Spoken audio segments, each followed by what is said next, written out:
Part of growing up in Texas is playing football. And perhaps the greatest thrill a football player can have is winning the Texas High School State Championship. This little part of the world we live in has a bit of grandeur to it. Playing for your school and representing your community has a unique pride that only a Texan would understand. As the players strap on their helmets and buckle up, some will soon realize this dream. I'm Ken Hall, the Sugarland Express. The Texas High School Football Championships are coming up next. From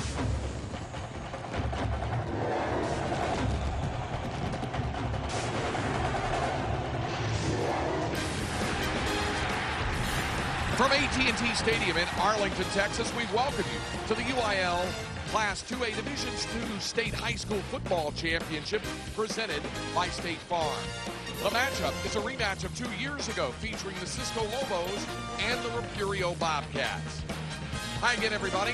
I'm Craig Way. Happy to have you with us for another state championship telecast. It's our fourth matchup of the day, joined by N.D. Kalu, who played in a state championship game. You know what that special feeling is like, and certainly these two teams know about it because they just met here 2 years ago. No, they met here just 2 years ago. Refugio won that game, so you have the whole revenge factor going for Cisco because you never want to lose that game, and to be able to have a chance to kind of right that wrong, it's going to be a special day. Well, the Bobcats got here 2 years ago pretty much the same way they got here this year. That's on the arm of Travis Quintanilla, their extremely talented quarterback who had some eye-popping video game-like numbers through the air for the Bobcats. Yeah, it's not just eye-popping with what he's done this year, but what he's done since his sophomore year. Been the starter since a sophomore. This is a seasoned vet. This is a guy that expects to win, and you just see the numbers. He's very, very talented. Now, it's not as if the Cisco Lobos are without weaponry on offense and at quarterback as well. They have a dual threat guy in Colton Kent who can beat you with his arm and his feet. No, speaking of dual threat, when you look up dual threat in the dictionary, this is the face that you're going to see. This is a guy that had over 1,800 yards rushing and over 1,700 yards passing, so you just don't know what to do. And trust me, that is a huge problem for defensive players where they can't just say, well, let's take away the pass, because if you take away the pass, then he's going to beat you with his legs. 2 years ago, it was a classic. Refugio won 36-35. What will be the sequel this year? We'll find out. Kickoff of the 2A Division II State Championship is coming up next. State Farm. Visit texas.statefarm.com to get to a better state. By DQ for the best tasting treats, eats, and drinks in Texas. DQ just tastes better. By your Texas Ford dealers, enjoy year-end savings during the Dream Big Sales event. Ford is the best in Texas. And by the new Wrangler Premium Performance Advanced Comfort Jeans, available at Cavenders and Cavenders.com. Cisco Lobos and the Refugio Bobcats ready for tonight's 2A Division II State Championship. Third member of our broadcast team down on the sidelines, Neil Beasley. All right, thanks so much, Craig. Yeah, a lot of people just peeking in on this might think, you know what, 2A, how exciting is this going to be? But, of course, we had the last time these guys met, 36-35. You've got the first-team All-State quarterback going up against the second-team All-State quarterback and the pinball machine-like numbers for Refugio.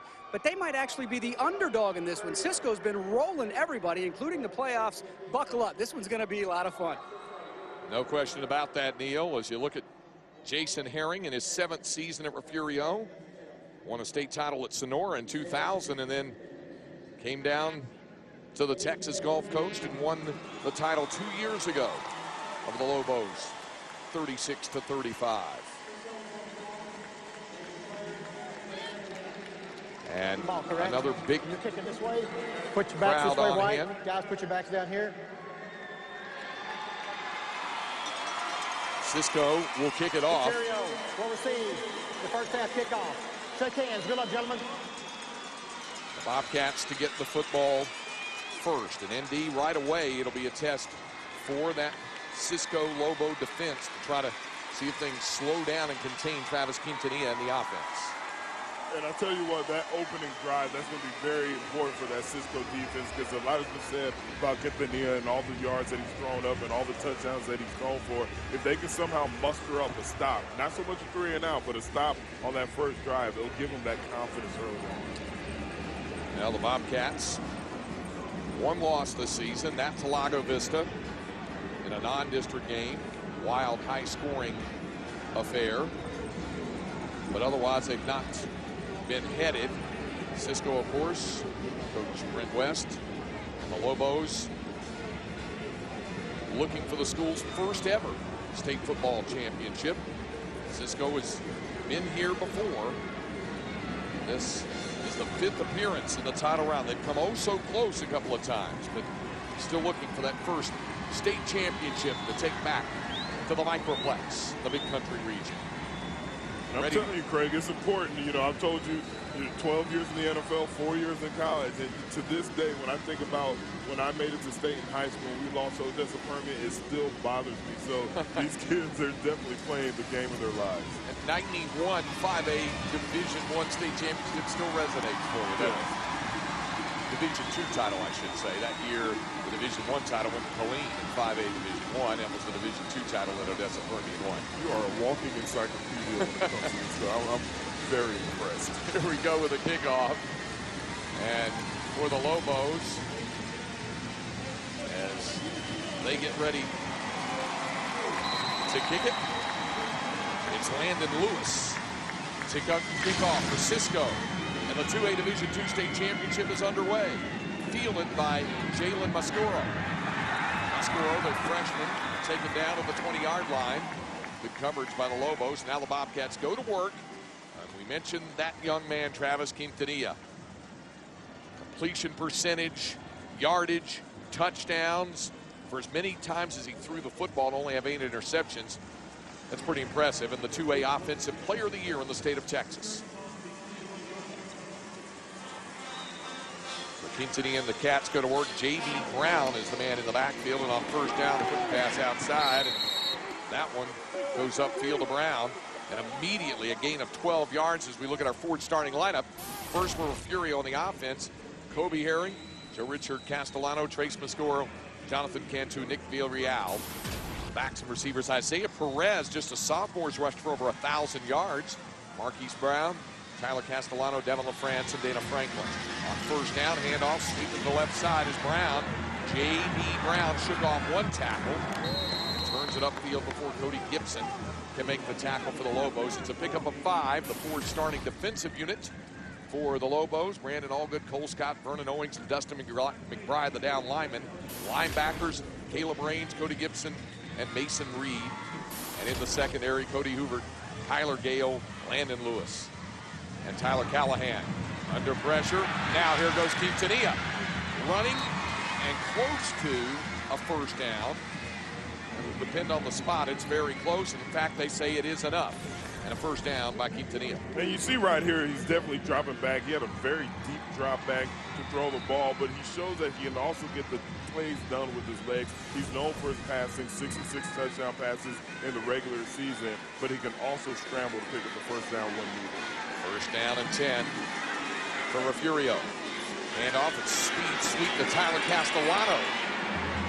Bounding forward and close to another first down. A little bit shy of it as he turned the corner. It'll bring up second down and less than a yard needed. Another look. And, you know, we talked about this in the previous game, just grit and toughness from these wide receivers. Very light, but they don't realize that they're only 150 pounds the way they play and the way they lower their shoulders. And that's what you respect about Texas high school football. Second and a yard. Brown around the corner. Actually, that's Isaiah Perez, the sophomore, his first carry. And he has a first down inside the 45 to the 40 yard line. And Refugio looking sharp on its first offensive series. Looking sharp and looking sharp on the ground. And that's scary for the Cisco defense because you know Quintanilla and that offense, they can throw it, they can sling it. If they're picking up a lot of yards on the ground, then you can have a situation where you don't know what to stop. First down for the Bobcats. Quintanilla looking to throw. Does. Caught.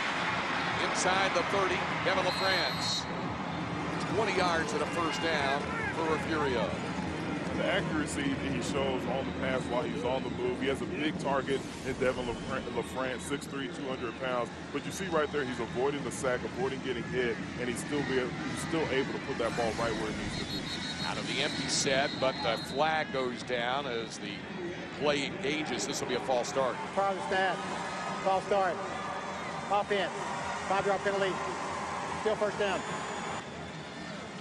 Mason Herring seeing his team move a little too quickly. So it's first down and 15 at the Cisco 29.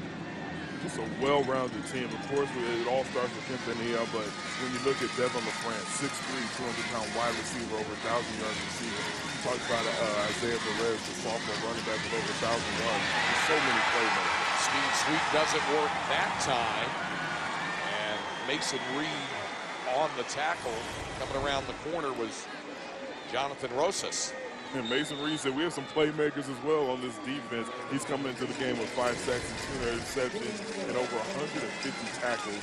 Mason Reed, number 10, we'll be calling his name a lot tonight. Second down and 19 out of the empty set with 5 wide receivers. Quintanilla, a deep drop on the run, in and out of the hands.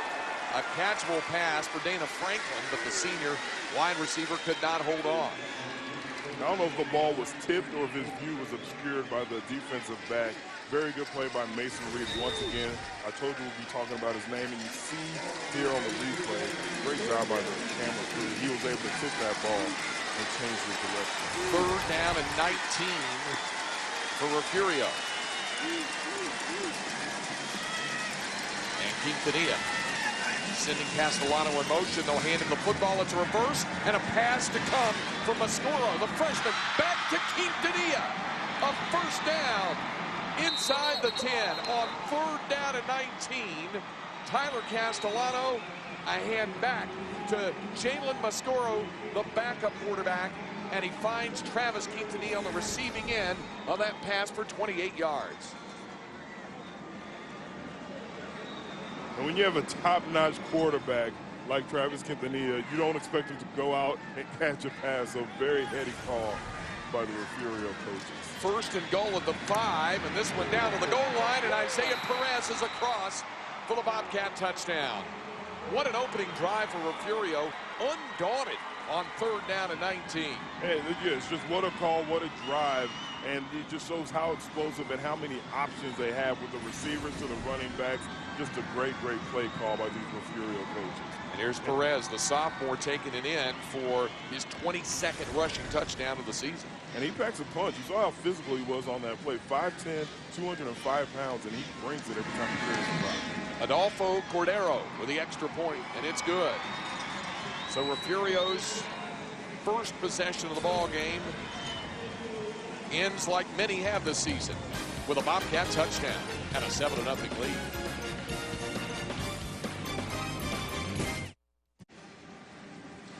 Plenty of reason to cheer if you're a Bobcat fan, and pretty impressive drive. 79 yards and 10 plays to open the ball game. Isaiah Perez with a 5-yard touchdown run and a 7-0 Refugio advantage. And I'll tell you what, they showed a very balanced attack on that drive. They were getting big yards, throwing the ball, running the ball. Right there, you're going to have the Cisco defensive coaches scrambling on the sideline to figure out exactly how to adjust to that attack. Quintanilla himself will do the kicking off, and he pops this one up in the air and fielded and bringing it upfield. Already good field position out to the 45-yard line was Jackson Witt, senior receiver. So excellent starting field position for the Cisco Lobos, and that means senior quarterback Colton Kent will lead the Lobos out. You see his numbers this year, completing nearly 70% of his passes for over 1,700 yards, 27 touchdowns, and only 4 interceptions, and he also has carried it 150 times for 1,829 yards. He averages over 12 yards per carry. A good starting field position for the Lobos. And Kent will hand off. Hurdling tacklers is Mason Reed, who first doubles as linebacker on defense, running back offense. Picks up 8 yards on his first carry. The Ford starting lineup. A look at Cisco's offensive unit. Jed Vaughn, Caleb Raines, Dustin McBride, Oscar Rodriguez, and Bailey Edwards. The big men up front. Mason Reed, who just had that 8-yard carry, joined by Vernon Owings in the backfield. The wide receivers, Cody Hoover and Jackson Witt. Cole Scott is the Lobo tight end. Second down and 2 for Cisco. This time it's Kent keeping himself a burst of speed and a first down inside the Refugio 40-yard line. Alex Coronado making the tackle of the Bobcats. Ford starting defensive lineup, the 3 down linemen, Jim LaFond, Shane Dawkins, and Dalton Brown. Jimmy Resendez, Nate Smith, and Alex Coronado just made the tackle. The linebackers Les Rhodes, Jalen Mascoro, Cameron Loveday, J.B. Brown, and Dalton Clare in the secondary for Refugio. First down at 10. Lobos on the move now. Their first possession after Refugio's opening drive went for a touchdown. Off play action. Kent going deep. Just a little beyond the reach of Cody Hoover. Cody Hoover had a step on the defensive back, but just like you said, Colton Kent put a little bit too much mustard on that. He's going to have to drop it down maybe 3 or 4 yards to complete that pass. Second down. And 10.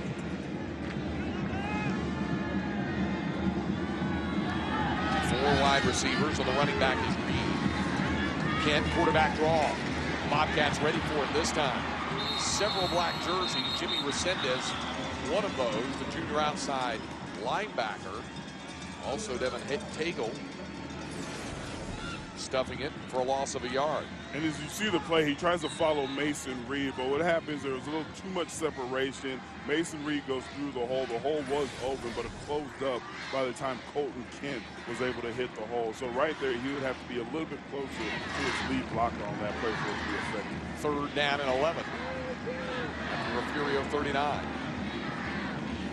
Kent looking to throw. Bubble screen.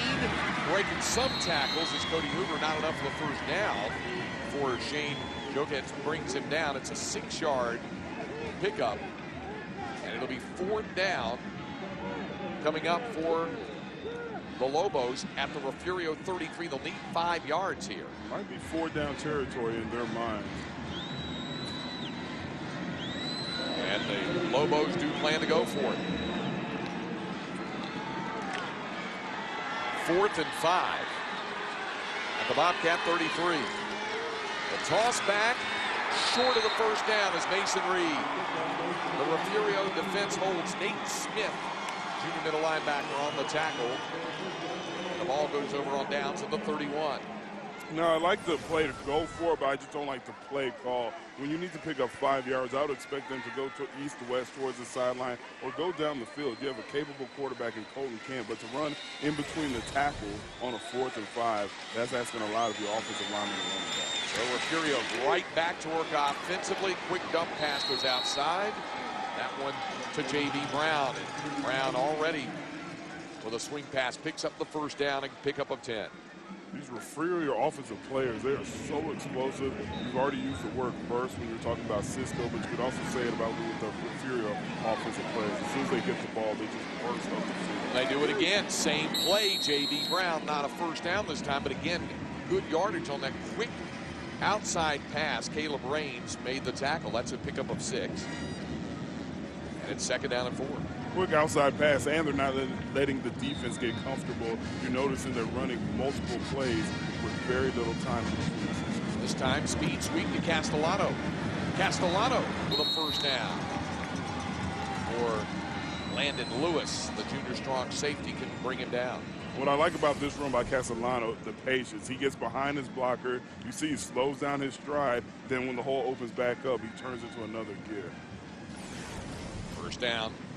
Pass outside again. This time, Marquise Brown. Brown breaking tackles, and he has another first down to the 31 before Lewis can bring him down. And this is what Refugio does with tempo. So quick and hard to get set, catch your breath, clear your mind, and think as a defender. You're right, and they're putting the game in the hands of their skill position players, not just the quarterback, because those aren't amazing throws right there. They're just getting the ball in the hands of these very active skill position players. Not the only thing that can stop them is what just happened there. Prior to the snap.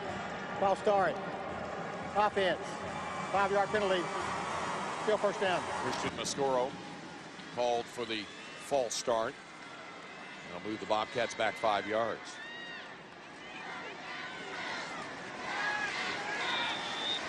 See what Refugio has already done here in the first quarter.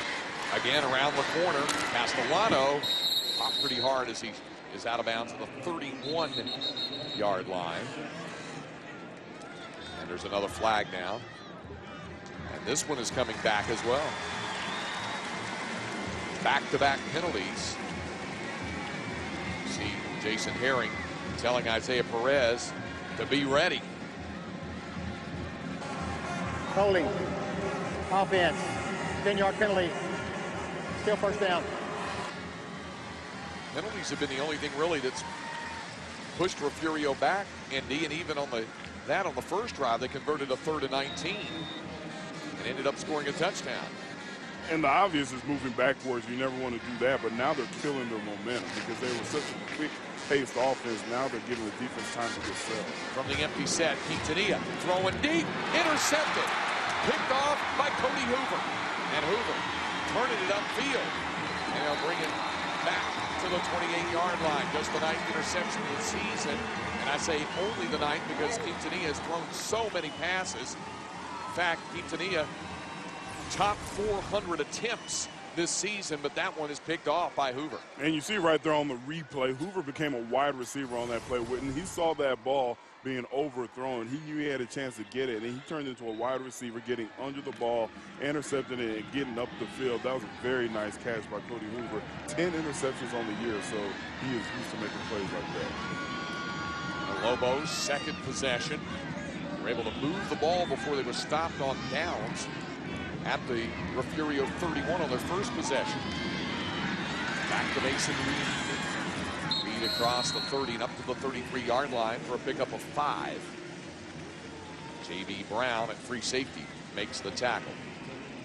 And a little different thought with the Cisco offense. With Refugio, you know, they have that quick pace, that quick hit offense with Cisco because they'll beat you with their legs, they'll beat you with their arms. They like to take their time, discuss what they're going to do next, and you see that it's an entirely different field than the Refugio offense. Second down. Handoff.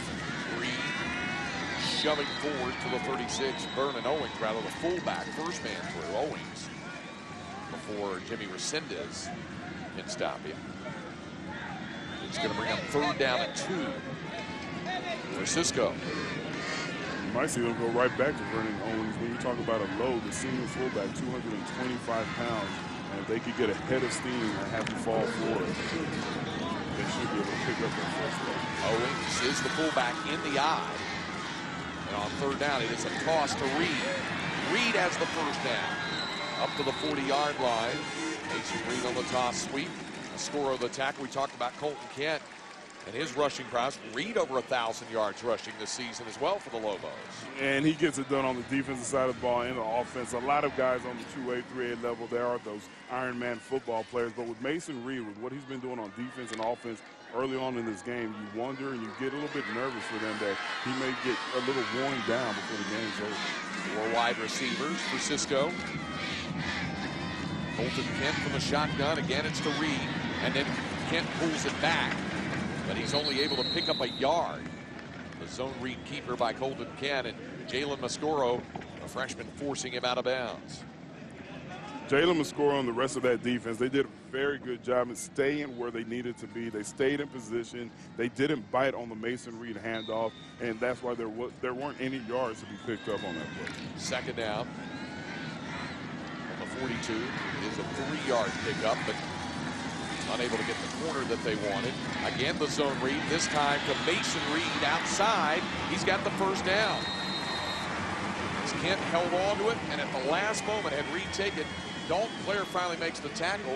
And that pickup of 8 yards moves the chains. And watch how Mason Reed finishes the play. That's called a statement play right there. He's letting you know if you're going to come tackle him, he's going to bring the thunder to you. At midfield, once more, Cisco on the move. They did on their first drive. Turned it over on downs when they were stopped at the Refugio 31. Kent, this time looking to throw. And it is caught by Reed, and he breaks a tackle. Here goes Reed. He'll take it the rest of the way. 50 to the house. Too early for me to say that Mason Reed's my favorite player. I mean, we've talked about what he's done on the defensive side of the ball, and now to see what he's able to do, not just as a runner, but as a pass catcher and getting the big yards and the touchdown after the catch. Watch the block by Jackson Witt. He had one that was out of the picture, but he had a big block to help Reed take it home for the score. Very versatile player. For the conversion,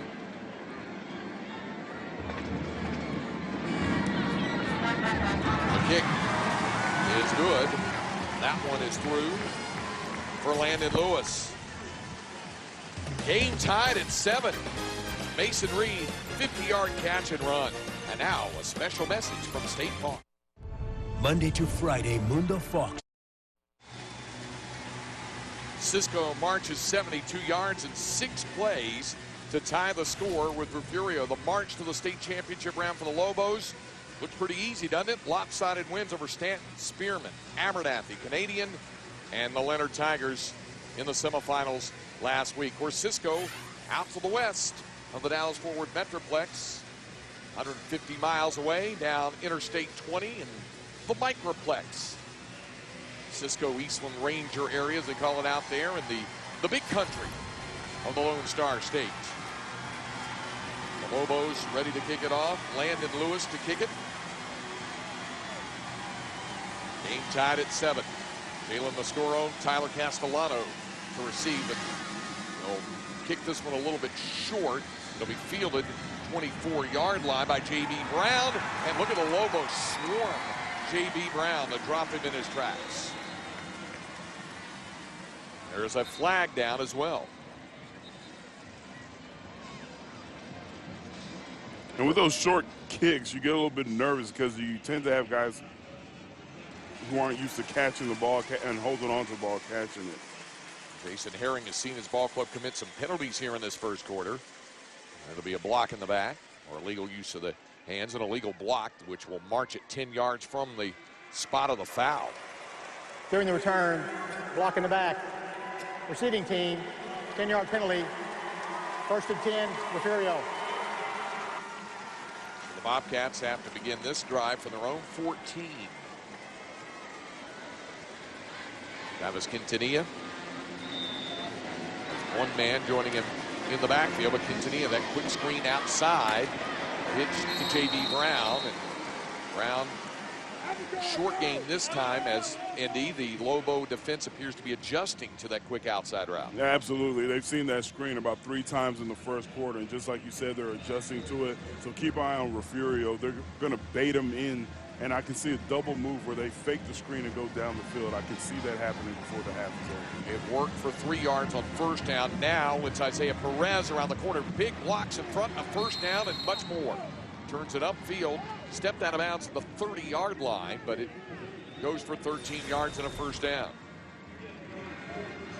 There's so many young, active players for Refugio. When you talk about Isaiah Perez, again, 205 pounds at that running back position and solid. You know, this is a guy that's going to gain weight, get stronger. He's going to be a force for the next couple of years. The Bobcat 30, Quintanilla, the pump.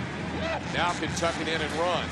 Does. Mason Reed drags him down, but he's going to be called for a horse collar. Dragged him down at the 36-yard line. Reed did a good job to run him down, but can't grab the horse collar, and there it is, the signal, and it'll be a first down. And this is why this is tough. Look at Mason Reed going all out to try to make the tackle. He leaves his feet. Personal foul. Horse collar, tackle. Defense. 15 yards. First down. And he grabs onto the only thing that he can reach, and that's tough. That's tough to coach up because you never want to tell your guys to give up on a play, but at the same time, ever since Terrell Owens was horse-collared and broke his leg, that has been a rule that they've implemented on all levels. At the 49-yard line of Cisco, trouble, and Castellano dropped for a big loss. The Lobo defense swarming to drop Castellano for a loss of 8, led by, you guessed it, Mason Reed. He's all over the place. Looks a little like Troy Polamalu on this play with the run support, the way he comes from that linebacker safety position to take on the run and have a tackle for a loss. Reed says I gave up 15 on the penalty. Let's see if I get some of that back. 8 on a sack. Now Quintanilla has it picked off. Dustin McBride, the senior, left in. 2 interceptions for Travis Quintanilla in the first quarter, 1/4 of his entire season total through 15 ball games coming into tonight. And he hasn't been under this kind of pressure. Yes, McBride gets the interception, but look at the pressure. He cannot get comfortable, and that makes for an easy pick for the big defensive lineman. So now Cisco, after the Bobcat turnover, takes over at the Refugio 35. Yes, credit Caleb Raines for getting the pressure on Quintanilla and forcing him to throw that interception. Back to work for Colton Kent and the Cisco offense. A handoff. Breaking tackles. It's landed Lewis. Lewis outside. Lewis to the goal line. And he's out of bounds at the 1-yard line. Lewis went down. Well, let's say he stepped out at the 5-yard line. It'll go as a 30-yard run. I'll tell you what, that's not a bad option when you want to get Mason Reed some oxygen on the sideline.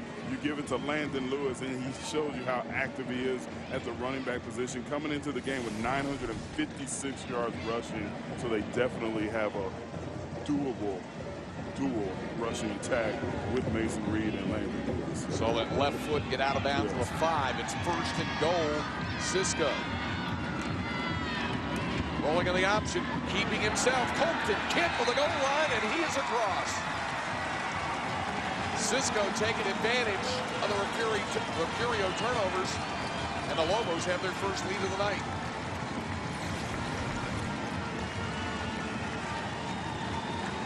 How about that fake? Look at that fake right there. This is a great job with the fake pitch, and when the defender bites on it, it just opens up the lane for him.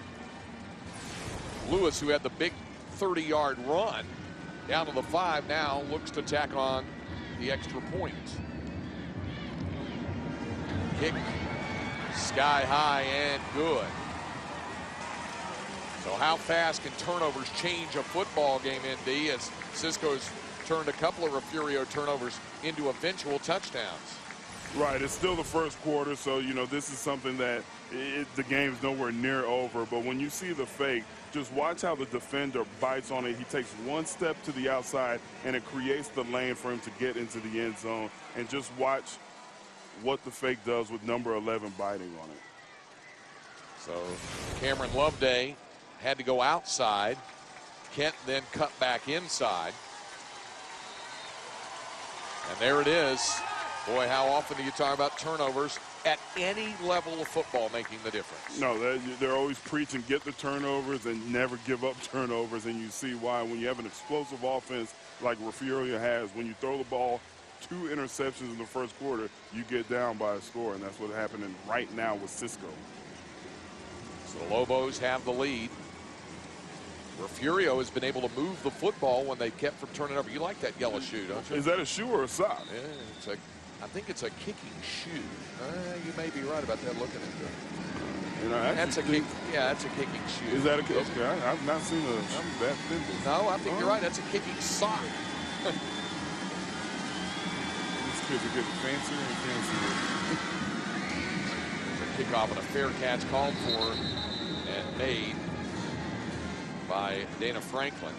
Sock looked like one my son has. He's a middle school football, and their colors are black and gold at Henry Middle School in the Leander School District. And he's like, Mom, Dad, I need to have those nice socks. You got to check the price of socks these days? You know what? You're a true parent, because I've been sitting there arguing with my youngsters about socks and the importance and why they want to spend so much. I just don't get it, bro. Now the regular shoe will go back on. There's a quick pass outside, and here goes Castellano. Breaking tackles. Castellano picks up the block. Tyler Castellano to go 74 yards for a touchdown. And Devon LaFrance with a huge block, the 6'3", 200-pound wide receiver, helping spring that play. And how about Devon LaFrance getting down the field to congratulate him after he laid out that huge block? Well, here's another look at it. Nice job to break the tackles. And then LaFrance with a big block. And you didn't see LaFrance, but you saw his victim fall into the screen with a big block there. Cordero's extra point kick is good. 2 years ago, we had a 36-35 ball game. We are well ahead of that pace right now. Yes, I mean, Refugio, you can never count them out, regardless of the turnovers. They can score at any time. Castellano scores. Here's Refugio's road to the state championship. Beat the Nixon Smiley Mustangs. That's right, 82 in the by-district round. Rogers, a good Rogers ball can look at that 73-72 crazy double overtime game. East Bernard, the defending state champions, who had knocked out Refugio last year en route to winning the title, and then winning in the semifinals a week ago, down along the Gulf Coast. Yeah, a bit of a road trip to get up here, but they're used to it. Refugio trying to prove that Region 4 again is where the title trophy stays. They won it 2 years ago. East Bernard beat them last year en route to winning the 2A Division II crown. And then great ball club quarterback by Ty Slanino, who's a wide receiver for the TC Horned Frogs this year in his freshman campaign, and an excellent baseball player. And now here's Refugio back in the title round. Little pop-up kick. Fair catch called for, made at the 45-yard line. So Cisco's going to have excellent field position again after that fair catch was converted by the Lobos. And both of these teams are having trouble getting the ball down the field with their kickoffs, and they're both using skill position, different players to kick the ball. They don't have that set kicker like we've seen in some of the games earlier today where they could get the ball into the end zone with the kickoffs. So now it's the Lobos' turn on the 45. Three wide receivers. Motion man is Lewis, who receives it, cuts it back upfield. Will settle for a close to 5-yard gain on first down. Jimmy Resendez on the stop for the Bobcats. And I'll tell you what's tough for Cisco right now. They're thinking to themselves, man, we've already had 2 interceptions. We've scored on those interceptions, but yet the game is tied. That's how effective the Refugio offense, how explosive that offense is. Jackson Witt, Kyle Green, the wideouts. Mason Reed back on the field. The running back offset to the right of Colton Kent. But before they get going, it's going to be a false start call. False start. Offense. 5-yard penalty. Still second down. Penalty is the second against Cisco. Refugio has had 4 penalties here in the first quarter.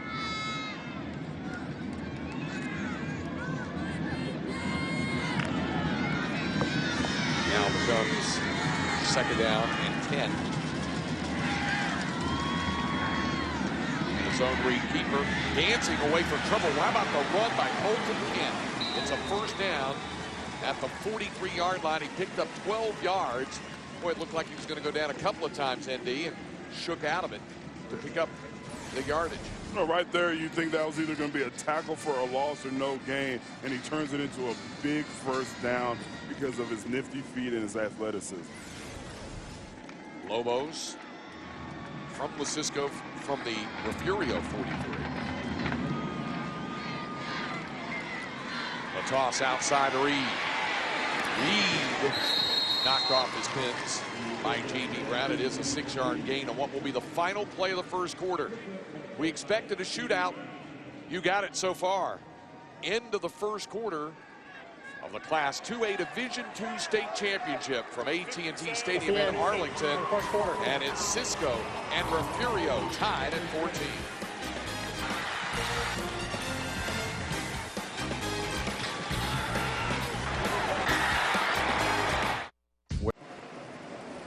Hey, welcome back. We are tied 14-14. Refugio, obviously a great tradition under Jason Herring, but boy, it goes back even further than this. Check it out. Since 1946, Refugio, 45 playoff appearances. How about that? Looking for another state title. They'll be 3-2-1. They can get it done today. Guys? All right, thanks very much, Neil Beasley. Jason Herring is one of those rare breeds. He's won state championships in different places. Did it at Sonora in 2000 before moving down to Refugio and coaching the state titleist 2 years ago. First play of the second quarter, Colton Kent unleashing it downfield, almost caught. Boy, turning it around, but it's incomplete as he was looking up that sideline for Jackson Witt, could not convert.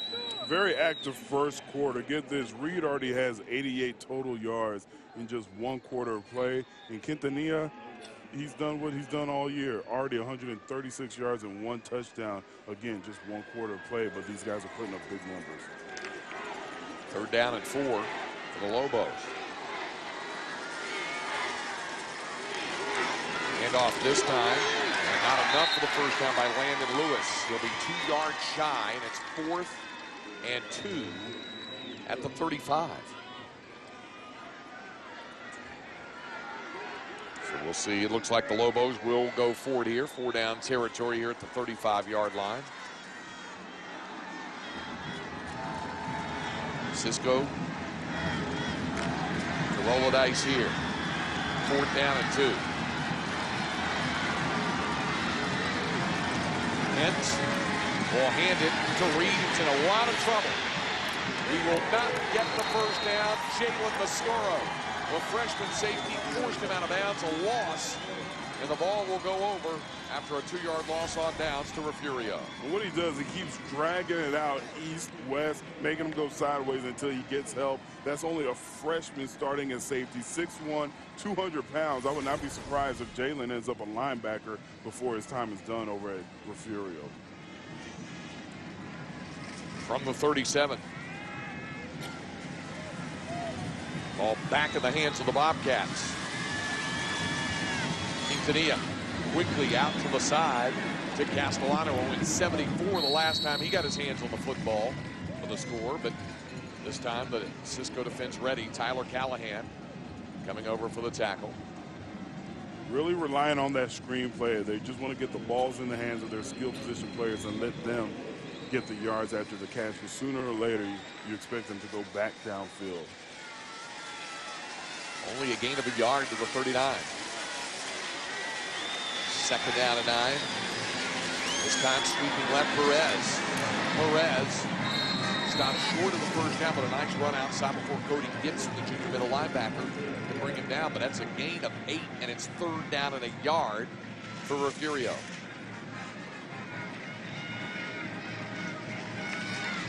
Third and 1 for the Bobcats.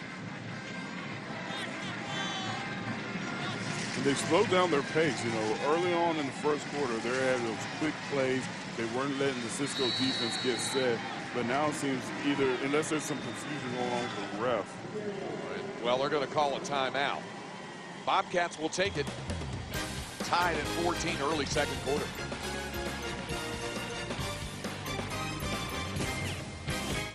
Monday to Friday on Minuto para Ganar, the forecast is rain. And it will be pouring money. Mean the stars are blazing on the show. That is the perfect place to hang with friends and family for summer fun. Raining cash, blazing stars equals TV's hottest shows. Minuto para Ganar from New York, Monday to Friday, only on Mundo Fox. No more, it's none of my business. No more, he didn't mean it. No more, not my problem. No more, she was flirting with him. No more, she was asking for it. No more, boys will be boys. No more, I'll say something next time. No more bystanding. No more ignorance. No more excuses. No more.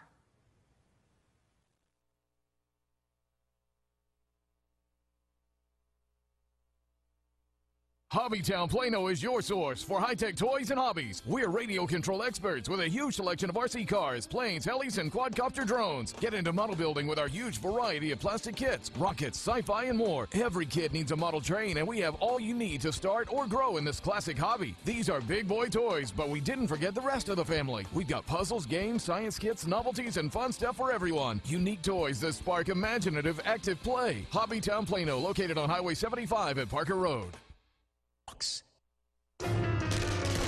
On show premieres Monday, January 13th, only on FX. 3rd down and 1 coming up for Refugio after the Bobcats come out of their timeout. This is the 4th game of the day on the first of 3 days of state championship weekend. It all began at 10 o'clock this morning. Stamford making it back-to-back 1A Division I titles with 34 unanswered points. They were down 28-7 to Shiner in the 3rd quarter. The Bulldogs rallied to beat the Comanches and make it back-to-back titles. Their 6th overall state championship. First ever state title for the Wellington Skyrockets to beat Fall City. And then Cameron Yo made it back-to-back 2A Division I crowns, the first game of the evening doubleheader. On 3rd down, the direct snap back, and it goes for a loss. What a big hit made by Dustin McBride. as he crashed into J.B. Brown, and it brings up 4th down after a loss of 3. And it all starts with a get-off and changing the line of scrimmage. Even when you're out of position as a defensive lineman, if you're that deep into the offensive backfield, you're going to disrupt the play, as you saw right there. It was Mascoro who was brought down for the loss, but now Refugio lining up as if to go for it on 4th down and 4 from the Bobcats' own 43-yard line. Play clock running down, but they'll get it off in time. And they set it up. This will be enough for the first down, but there's a flag down. Devin LaFrance caught it on the bubble screen and had enough, but this may be coming back. You see the indication from John Penn, our referee. It is holding.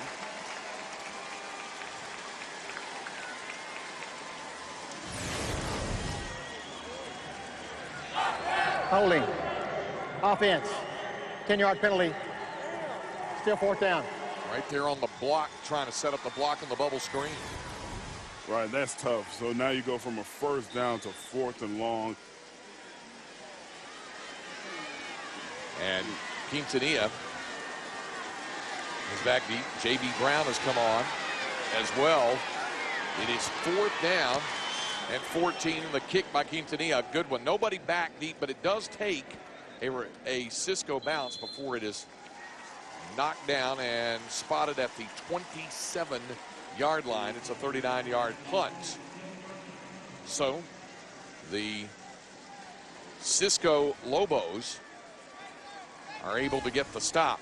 Tomorrow, 3 games. The 3A Division I Championship, the East Texas Invitational, if you will. Kilgore and Carthage at noon, then Argyle and Fairfield, the 3A Division II title matchup at 4, and at 8 o'clock, Denton Geyer against Brennan High School, the North Side School District in the San Antonio area. That's at 8 o'clock tomorrow night. 3 more games Friday and 3 more Saturday on this state championship weekend here in Arlington.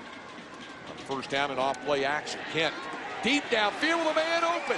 Caught Cody Hoover, and Hoover takes it the rest of the way. 73 yards on 1 play. I'll tell you what, they ran that play action to perfection.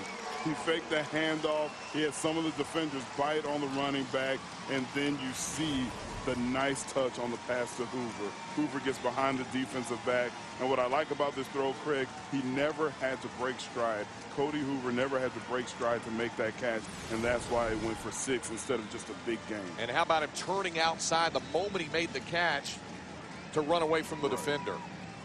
A very nice touch on the ball out of Colton Kent. Landon Lewis for the conversion as Cisco is surged back in front.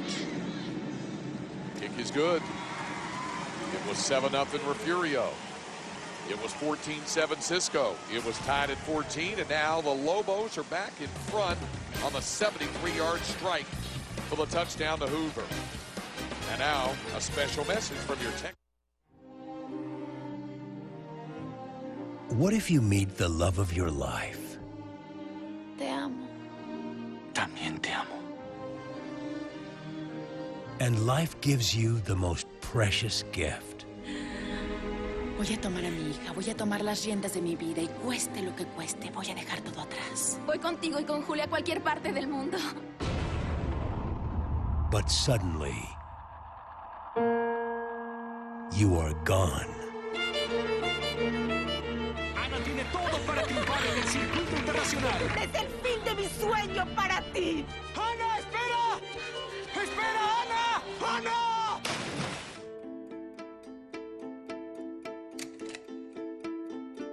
What if Sports Live, Jay and Dan bring you all the scores, the news, and highlights you need. Don't miss Fox Sports Live nightly on Fox Sports 1. To find Fox Sports 1 on your provider, go to foxsports1.com right now. Greg Way, Indy Kalu, Neil Beasley, and our Fox Sports Southwest crew with you from AT&T Stadium in Arlington. Every bit the entertaining game we thought it would be going into this. It's 21-14 and better than half the second quarter still to be played here. Kickoff. A fair catch called for and made at the 31-yard line by Cameron Loveday. Back to work for the Bobcats now. Each team has had big plays. Each team has had scoring drives. Each team has been hampered by penalties. Pretty evenly played so far, even with Cisco holding the one touchdown advantage. And both of the teams shown that their offense can score at any time, anywhere on the football field. You get the sense, and it's still early to try to predict, but it's going to come down to one of those whoever has the ball last type games. Before they can get going, this will be another false start call. Prior to the snap, false start, offense, 5-yard penalty, still first down. A lot of penalties early on for Refugio and 2 big turnovers. So right now they're looking like the team that is nervous and playing with butterflies, and they're just going to have to get the emotions out and try to settle down so they can play their type of game. On 1st and 15, Quintanilla gets rid of it just in time downfield and incomplete. Looking downfield for Devin LaFrance. Refugio fans wanted a pass interference, but France, there was never really contact made. Jumping up in the air was Landon Lewis, but never really made contact. Right, I guess they felt like it was face guarding, but I think the placement of the ball is what kept the referees from calling that penalty. The way the France had to come back to the ball, it wasn't as if the defender was purposely face guarding or distracting the receiver from catching it. Pass underthrown, so it's 2nd down and 15. Was a bit of contact right toward the end, but the pass underthrown, and on 2nd down and 15. Here's the handoff. Hurdling is Isaiah Perez, still on his feet, and he's near a first down. He picked up 14 yards on that carry out in the 40 before Kyler Gale could bring him down. And he showed that he was going to try to jump over somebody about 3 steps before he attempted to do it. But what it actually did, it kept him on his feet, and it gave him about an extra 5 or 6 yards when he left the ground. But he definitely telegraphed that jump. Running this time into Lobo territory for Perez. Gain of 17 more yards and a first down for Refugio. Landon Lewis the tackle. Different style runner than Mason Reed, but still very effective and physical and patient. You know, I like the way these young running backs are allowing their blockers to set things up before they hit it hard and turn it to that next gear. Again to Perez. Cut inside, outside, picked up 1 block, but staying at home, Mason Reed to make the tackle for the Lobos. End result of all that, a 1-yard gain. And I said it was Reed, it was actually Callahan. 30, not 10 there, but a great job by Callahan, the junior corner, to keep it to a 1-yard gain. A nice open field tackle where he wrapped up. He wasn't just trying to shoulder bump him. I like the way he wrapped up Perez's legs on that play. Quick screen outside, and this time to Castellano. A gain of 5. So it's 3rd down coming up for Refugio. And again, unlike the first quarter, they're taking their time in between plays. They're letting their offense get set. Maybe it's due to the penalties, but they're getting the defense settled and the offense settled before these plays. Bobcats need 4 yards. Smith picked his way through traffic. He's got the first down, lowered the shoulder. And Isaiah Perez, gain of 11 more. Caleb Raines the tackle for Cisco, but here come the Bobcats again. Just physical runs. They're delivering the hits. They're delivering the punch. Both of the running backs on both sides of the ball, both teams are very, very physical runners. Oh, Isaiah Perez looks like he's getting sick on the sideline. First down. The pass into the seam and a nice catch made. And that one by Loveday. Cameron Loveday on the receiving end of that catch. That goes for 9 yards. It's 2nd down and 1 for Refugio. Bobcats marching right back down the field.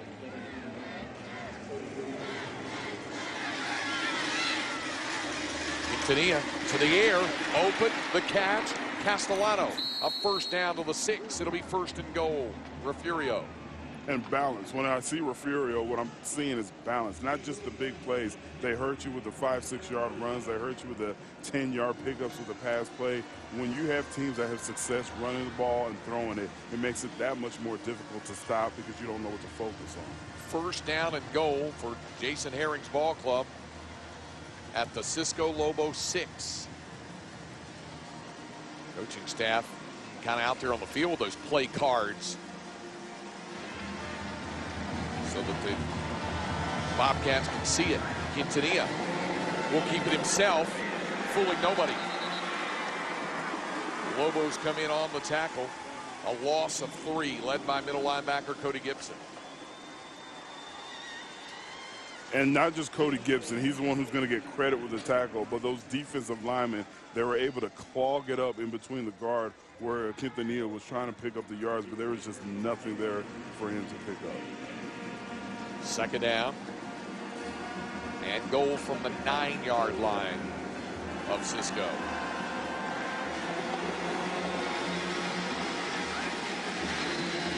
This time, before they get going, yet another false start call. False start. Offense. 5-yard penalty. Still second down. That is the 4th false start call of this first half against Refugio, and the 7th penalty overall against the Bobcats for 49 yards here in the first half. Refugio's causing more damage to themselves than the Cisco defense. And not to take anything away from the Cisco defense, but with that many penalties, with those offsides, false starts, they're just beating themselves. Second and goal from the 14 outside of Castellano, but he's not got one. An open field tackle at the 11-yard line by Tyler Callahan. He called his name twice now with open field tackles. He just has a bead on these receivers, and he does not allow them to get yards after he hits them. Even then, it wasn't a clean wrap-up, but you could tell he's thinking about wrapping up, and that's how he was able to trip up the receiver. Third and goal from the 11-yard line. The throwback the opposite way, and they'll say that's incomplete to Castellano, and it brings up 4th and goal for Refugio at the Cisco 11-yard line. And you have to assume they're just going to go for it, because I don't think either one of these teams, with the kickoffs we've seen, are confident in their kicking abilities to go for a field goal. Bobcats will go for it. Biggest play of this first half so far coming up here. 4th down and goal for Refugio at the Cisco 11-yard line. And Loboes want a timeout. Timeout. Cisco, their first of the half. Brent West wanting to make sure his guys are ready. Jason Herring has his guys ready. And a crucial moment here in the first half of what has been this back and forth affair between the Bobcats and Lobos. You know, with the way this game has gone, if the Cisco defensive coaches, if they saw something that they just didn't like, that's a very good call, because Refugio picking up 12 yards, 15 yards, that's nothing for this offense. So good call if there's something that they weren't comfortable with. Coming up at halftime, the Ford halftime show. Rick Renner, the studio god, there with Randy Rogers. And first half highlights and a look back at the 3 state championship games played today. This is the first time all 10 11-man title games have been here at Cowboy Stadium, now AT&T Stadium in Arlington, because this is the first year 3A Division I has gone to a 64-team bracket. So they used to play it the week before like 6-man. So that necessitated 4 games today, 3 tomorrow, 3 Saturday. High school football fans, Valhalla. Out of the timeout. 4th down and goal at the 11-yard line. Quintanilla on the run. The pass is caught, but short of the goal line.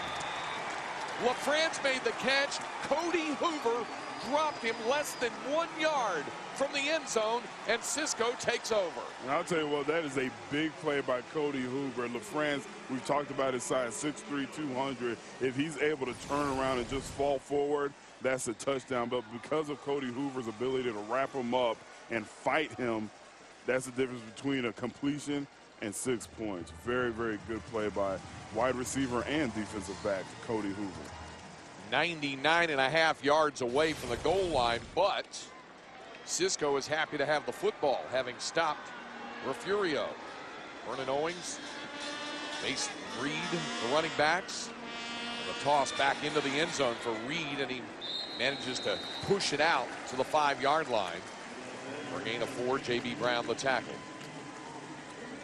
Colton Kent here in the first half, your State Farm statistic. He has been judicious through the air, 3 of 5, but it's worked. 129 yards and 2 touchdowns. Yes, and with Colton Kent, typically when you have those quarterbacks that rush for over 1,800 yards in a season like Colton Kent, you don't expect him to have the touch that he has when he delivers the ball through the air. 2nd down and 6. From the Lobo 5-yard line, a toss back. Good running room. Look out here. Mason Reed. Say goodnight to this one.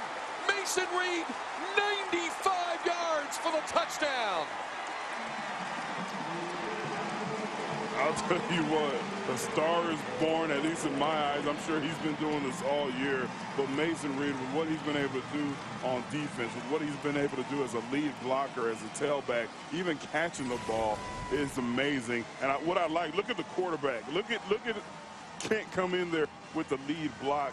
You have to appreciate that. You have to appreciate when your quarterback sacrifices his body to spring his tailback.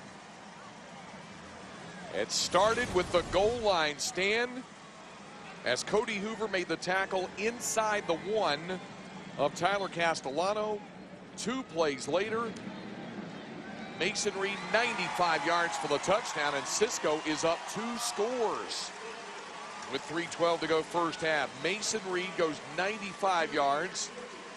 That obviously takes him over 100 for the afternoon. And Indy, what a run here. Yeah, and I think he could do a good job setting that up. But watch Colton Kent. After he hands the ball off, he becomes the lead blocker. Not too many people will have their star quarterback do that, but check him out right there.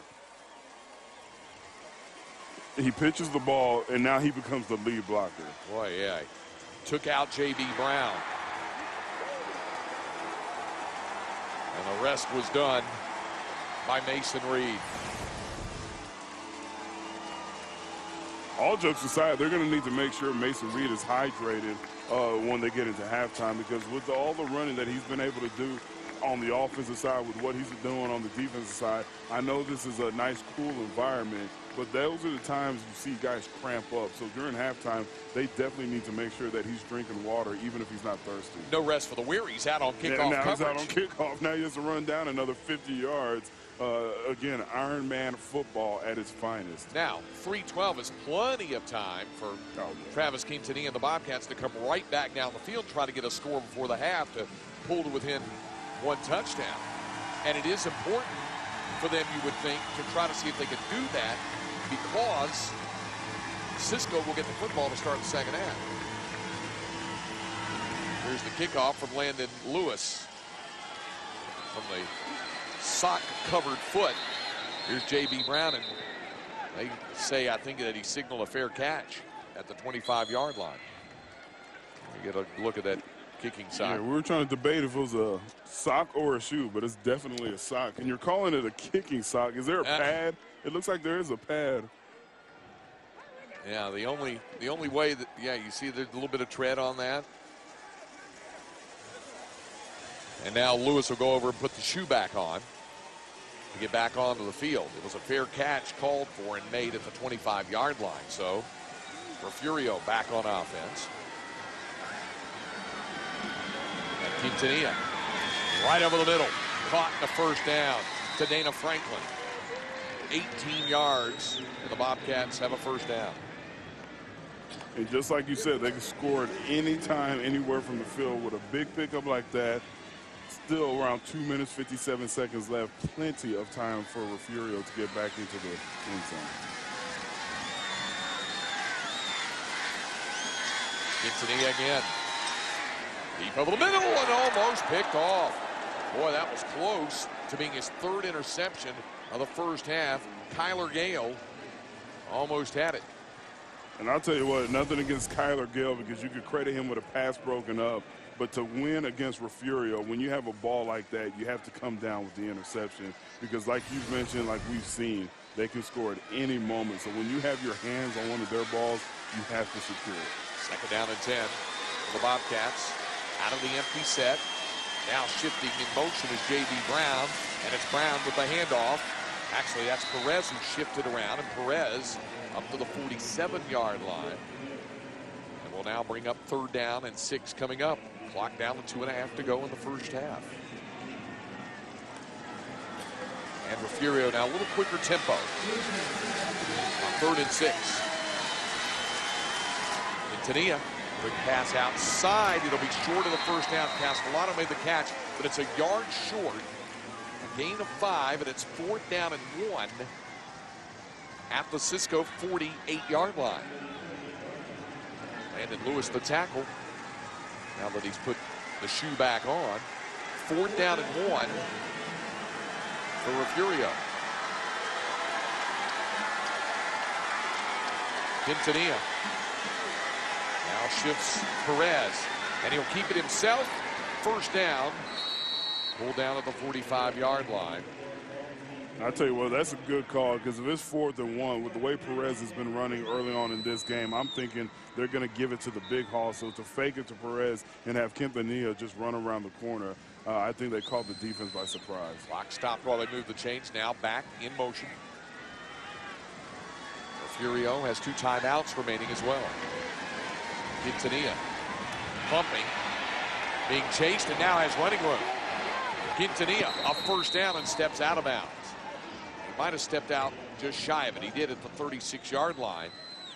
9-yard gain and another look. And not a designed run, and this is what you like and this is what you hate as a defensive lineman.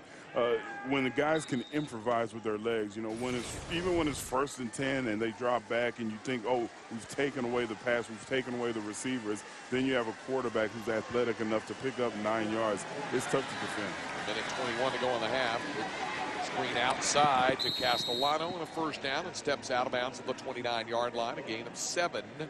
Caleb Raines over there to make sure he stepped out, but minute 15, plenty of time here for Refugio. Plenty of time, and Refugio, they're just making this look easy. You know, they're calm. They've gone away from that quick play to where they're calling the plays real quick, but they're just moving, getting positive yards with every play. Quintanilla to the air. Perez brought down at the 25-yard line. A 4-yard gain. The clock continues to move as Tyler Callahan brought him down. Down to a minute to play 1st half. Bobcats do have 2 timeouts.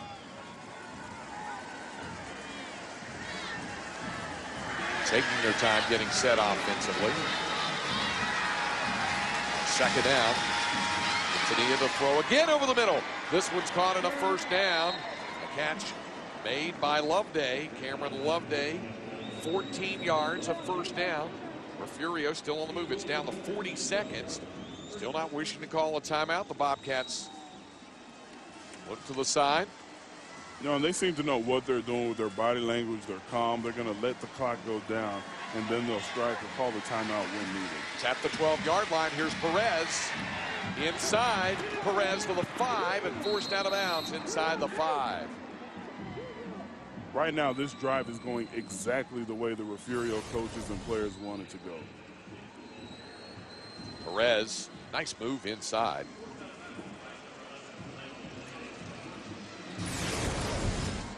Second down and 1 at the 3-yard line. Timeout, Cisco. Their 2nd timeout of the half.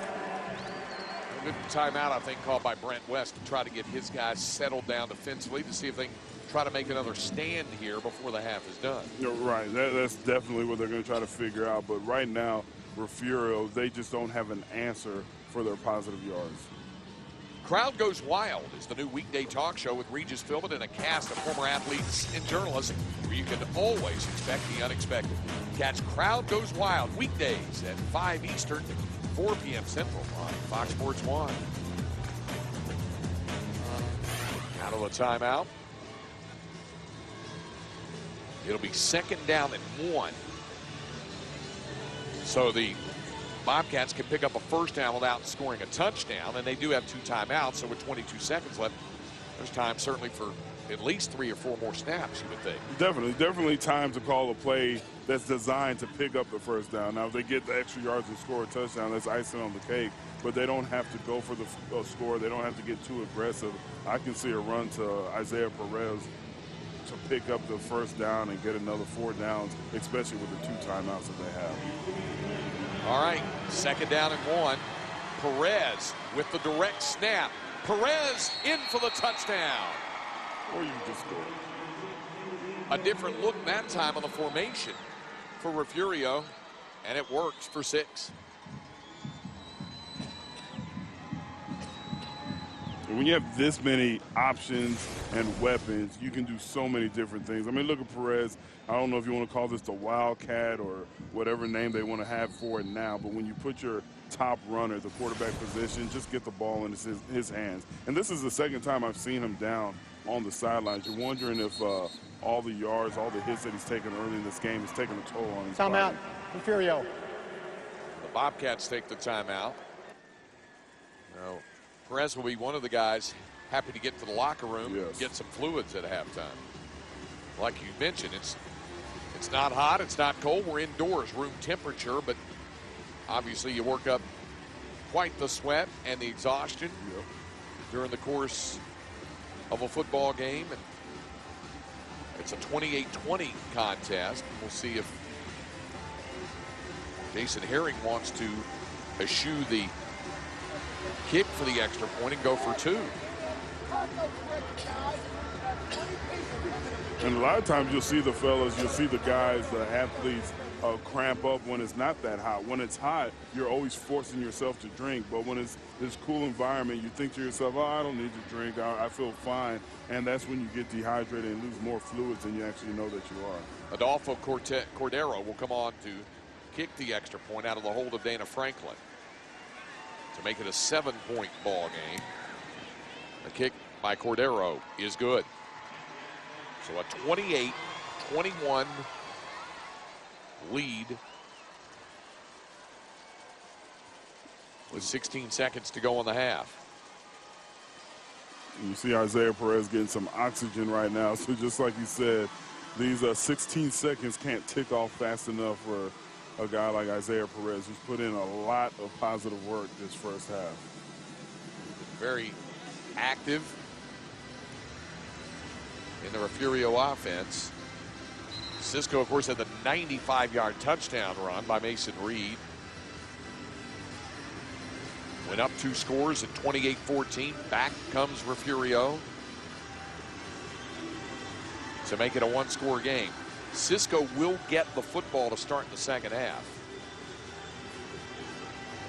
And it goes just how it shows how tough Refugio, how tough they are to suffer as many penalties and turnovers as they've suffered, and to only be down by 1 touchdown going into halftime. Well, it tells you how explosive, certainly, this football team is.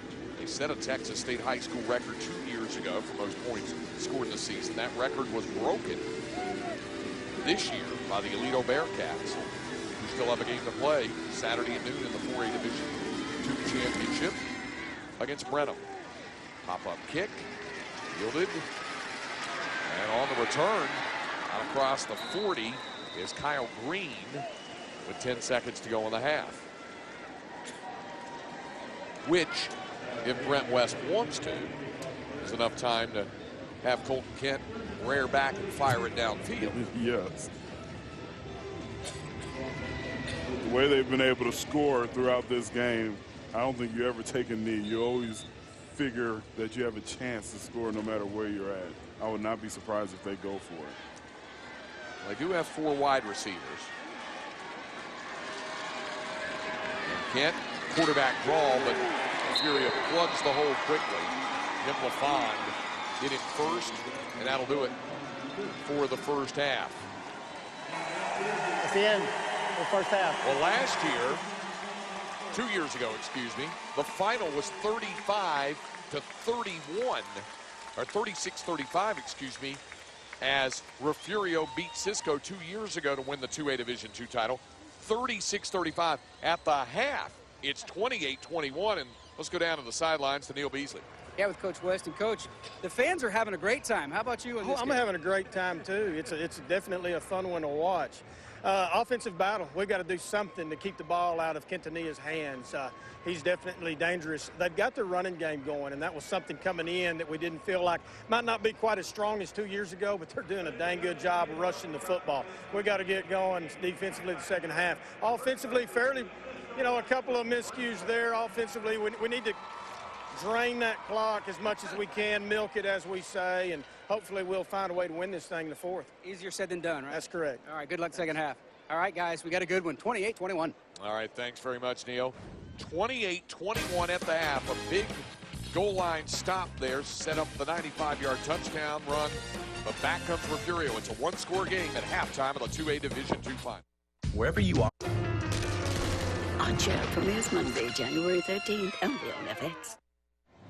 It's as much a holiday tradition as trimming the tree. The high school marching bands wearing the Santa hats, part of state championship weekend. Halftime here at AT&T Stadium in Arlington. Craig Way and ND Kalu with you.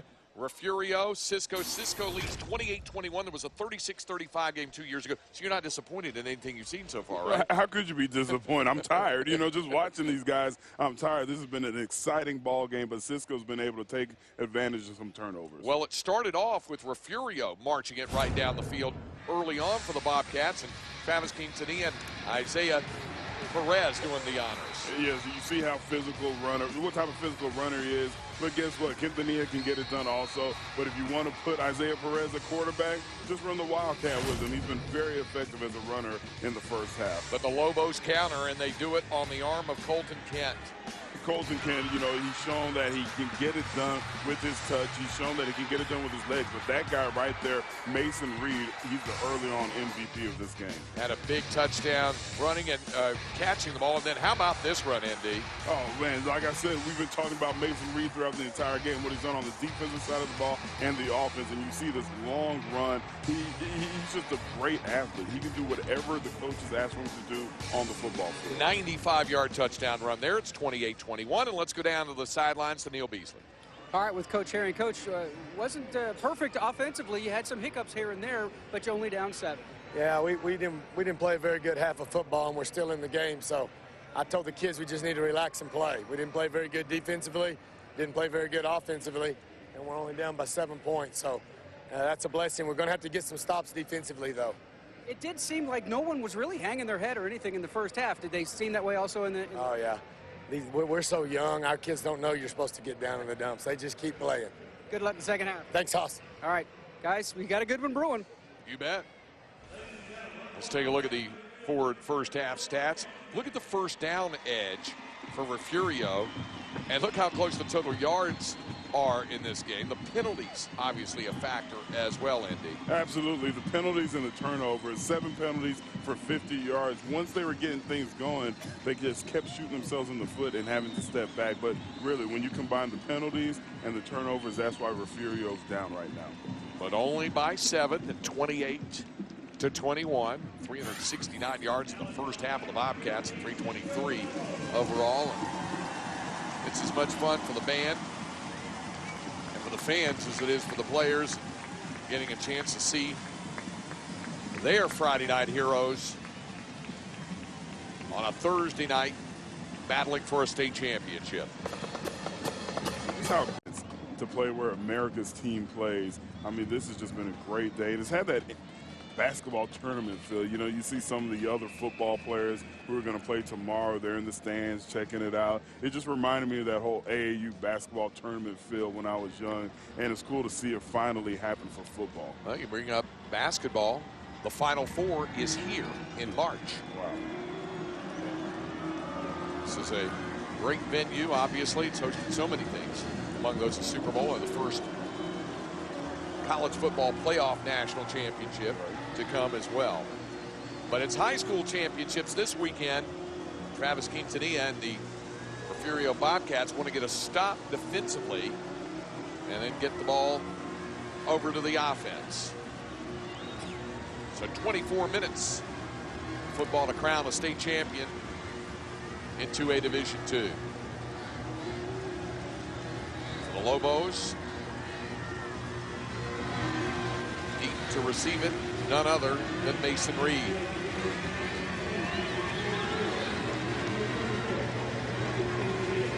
Joined by Landon Lewis. Here's Quintanilla's kickoff. This returnable for Reed from the 15-yard line.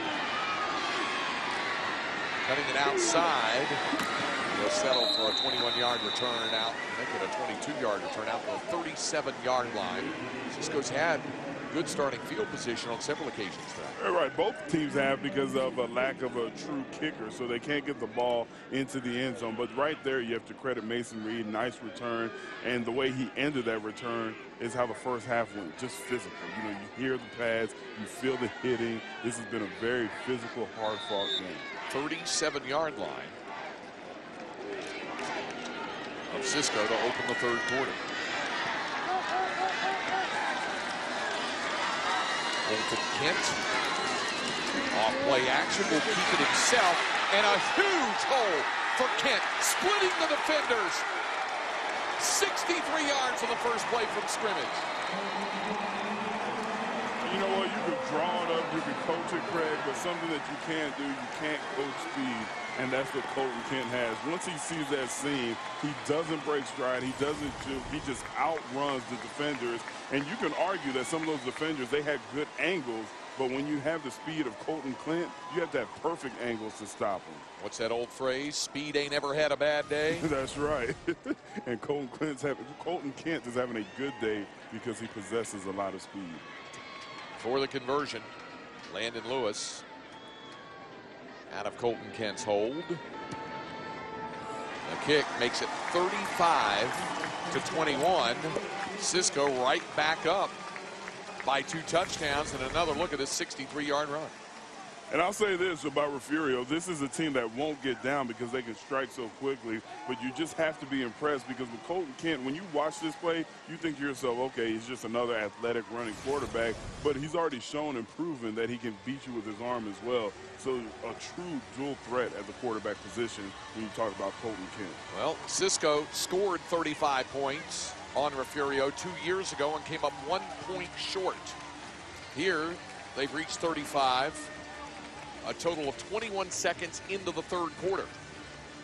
And you get the feeling they're not done. No. But you also get the feeling Jason Herring's ball club is far from finished. Far from finished. If they keep their confidence going, and just like Coach Herring said, he said they're too young to understand that they should be down in the dumps, and that's dangerous when you're young and talented and you don't realize that a game is over when you think it should be. Hey, you're never out of it. And with the way Quintanilla throws that ball and slings it around, and the skill position players that he has, they can be down 3 touchdowns and they'll still be in it. Excuse me, 5 touchdowns. They are down 3 touchdowns. So right now back down to 2, a touchdown game at 35-21, an onside kick. Wow. Ball pops loose and Cisco has it. How about that? Sean Payton is somewhere smiling watching that. That's an aggressive call. Great call, well executed. By the way, guess who recovered it? Number 10, Mason Reed. Really? Mason Reed all over the place. Here's another look. Watch Lewis. It did go 10 yards. It hits 10 right there. And it was just one of the Bobcats overshooting it.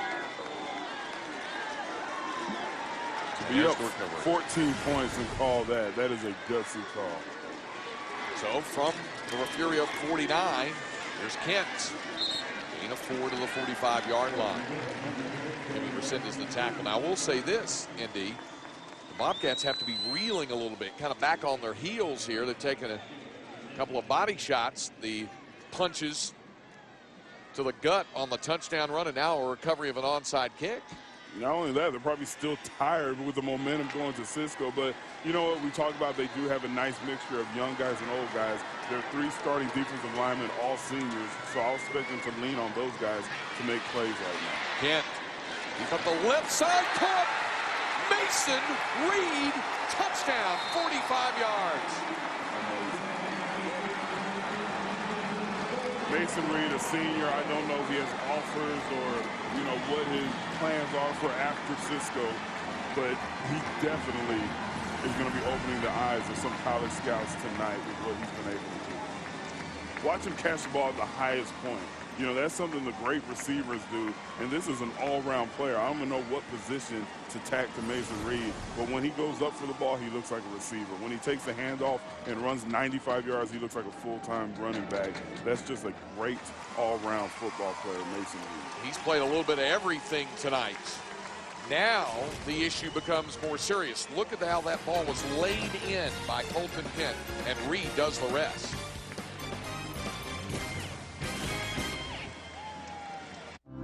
DQ just tastes better.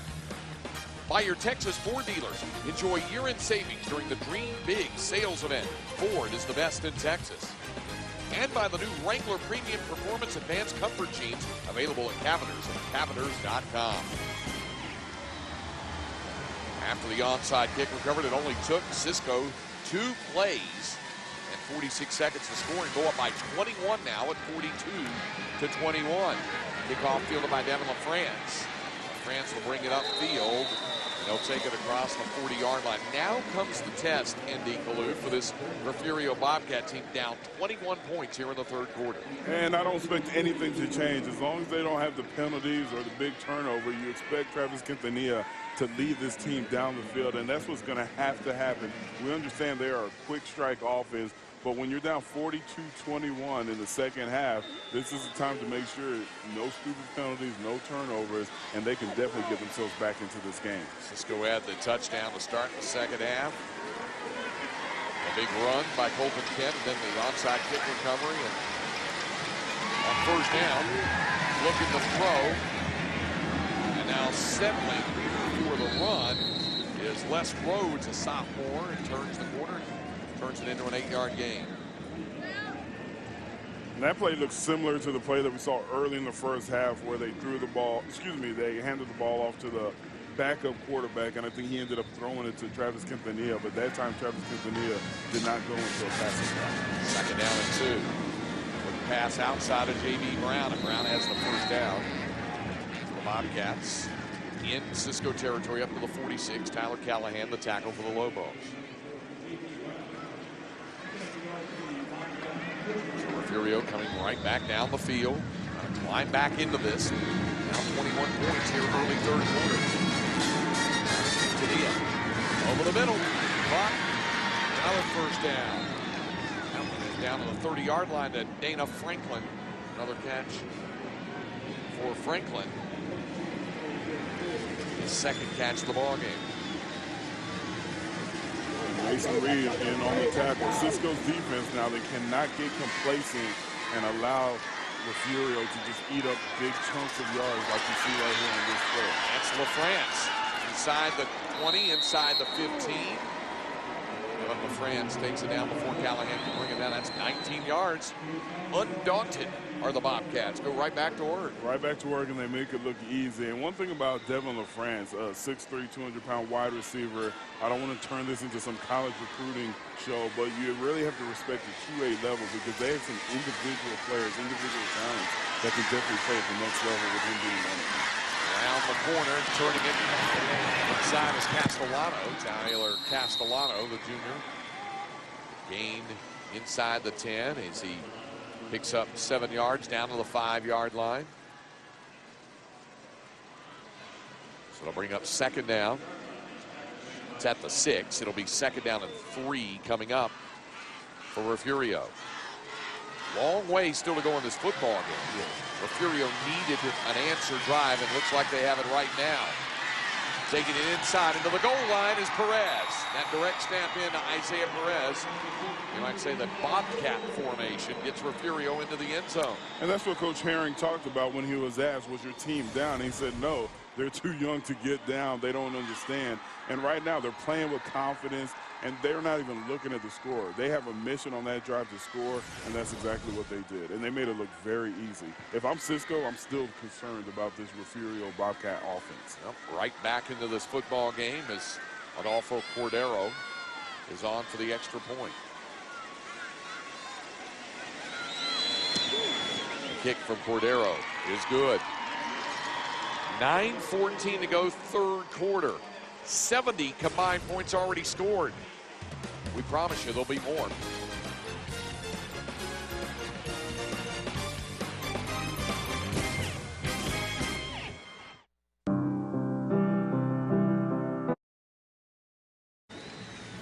Well, if this Dallas-based chapter of officials needed any help, there's plenty of volunteers there from the Cisco side. And there's the kickoff, the little pooch kick.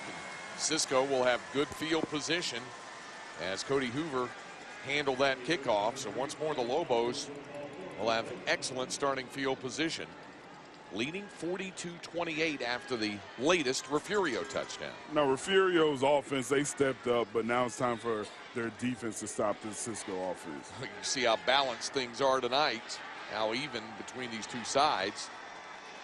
Lobos race to the line of scrimmage.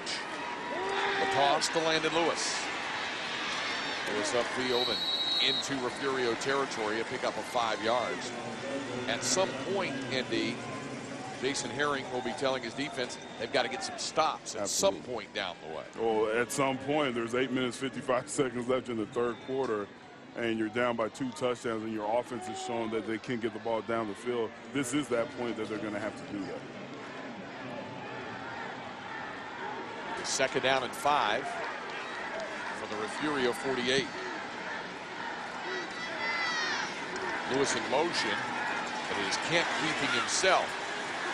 Turn in the corner again, and there goes Kent again, spinning through tackles and further into Refugio territory. Very good run, never giving up on the play, but if you're going to look at this Refugio defense, watch how many arm tackles or attempted arm tackles that you see, and you're just not going to bring down an athlete like Colton Kent with just your arms. Nice job spinning away before forced out of bounds by Nate Smith, junior linebacker. Cisco right back down the field, inserting the Refugio score.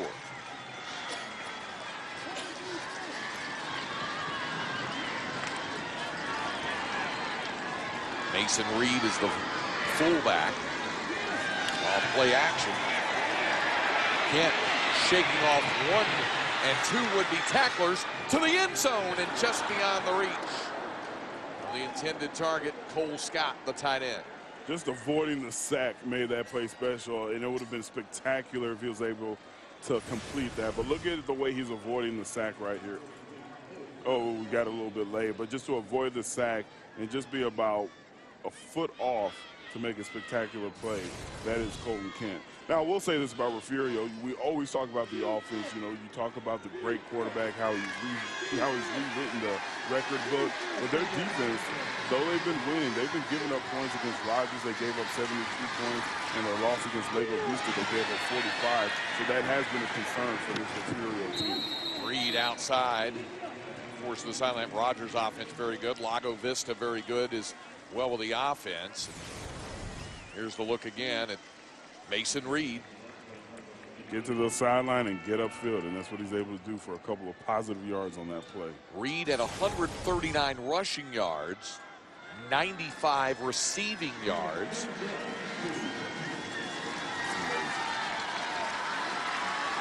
Third down and 2 for the Lobos. Lewis, the first down inside the 10-yard line and down to the 9. And again, effort and excitement, and just see the effort he gives after the initial hit to plunge forward to pick up the first down.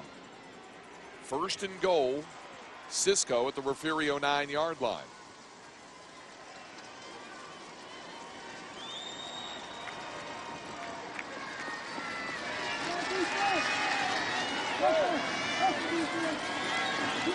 Again to Landon Lewis.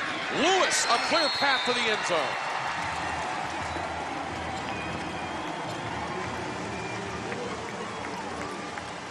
Not bad for a backup running back. You know, when you have a guy like Mason Reed and you have to get him a blow, you get Landon Lewis in there and you don't miss too much. He has the vision, he has the moves, and I'm just so impressed with this Cisco team, the Cisco offense, and how many playmakers they have on the offense. And Landon Lewis, a junior, will be back next season, certainly in position to be the lead guy in the backfield for the Lobos in 2014. Then after he scores, he kicks his own point after.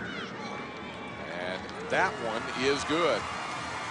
Looked like a wedge shot right onto the green, high arcing thing, but it went over across the upright and back to a 21-point Cisco advantage. Earlier today, Stanford claiming the 1A Division I crown for the second consecutive year. 34 unanswered points, rallying from a 28-7 third quarter deficit to defeat the Shiner Comanches. Wellington's Skyrockets take home their first ever state football championship. They take it back to the Panhandle region with a 42-20 win over Falls City, #1 team in the state, Wellington finishing there. And Cameron Yo makes it back-to-back 2A Division I titles as they win the opener here in the evening session, ending the great run of the Wall Hawks, their first trip to the state title round. But Cameron Yo makes it back-to-back 2A Division I state crowns. Cisco is looking for its first ever state championship. And with a little over a quarter and a half to go, the Lobos lead by 21 points. Again, if there is a team capable of overcoming that kind of deficit, it's the one the Lobos are facing, and Brent West certainly knows that. He wants his defense to get a stop here, up 21 here in the third quarter. And that's why the battle cry is 0-0. When you're up on a team like this, and you're up with multiple touchdowns, but you know Refugio can score at any time, you have to play and approach this game as if the score is 0-0 if you're the Cisco Loboes. Down the middle to Isaiah Perez to return it, and Perez forced out of bounds about the 30-yard line. Cody Hoover ran him out. So Travis Quintanilla goes back to work, and does Isaiah Perez. And again, the Bobcats chasing a 21-point third quarter deficit, second time in this quarter. It was a 7-point halftime lead for Cisco. They had an opening sprint for a touchdown from Colton Kent, and then after recovering a surprise onside kick, scored the very next play. Quintanilla shaking off pressure and down the middle of first down. No, unable to hold it as Dana Franklin went to his knees, could not come up with it. It's incomplete.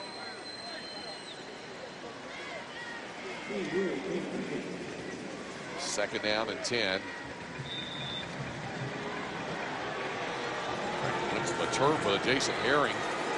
Not happy with the call. Looked for a moment like Franklin held it, but second down and 10. Quintanilla.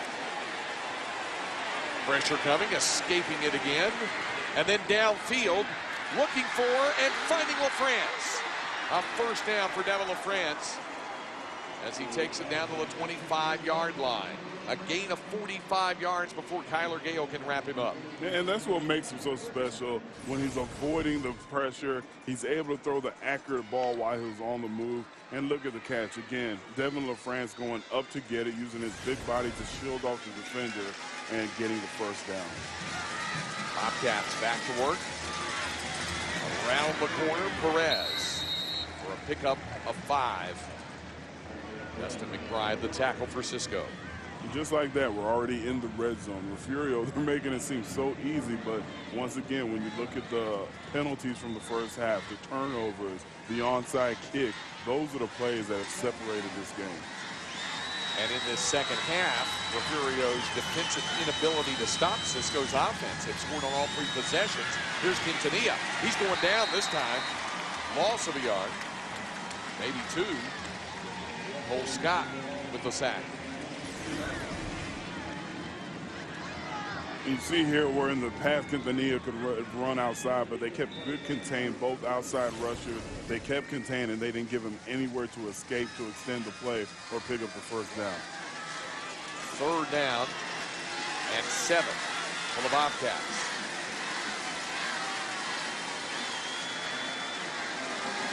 Quintanilla still over there at the side. They'll have to hurry or use a timeout.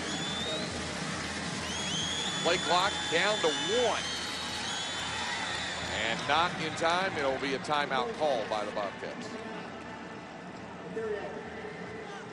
I'll tell you what, those timeouts get very precious in the fourth quarter, especially when you're down. So I know they felt like they needed to use it there, but that might be one of those deals where it comes back to haunt them in the fourth quarter. Well, there was some confusion and some delay on getting the play in, and then at that point, Quintanilla checking the wristband, and Jason Herring said, we go ahead and need a timeout. He's talking to his club right now.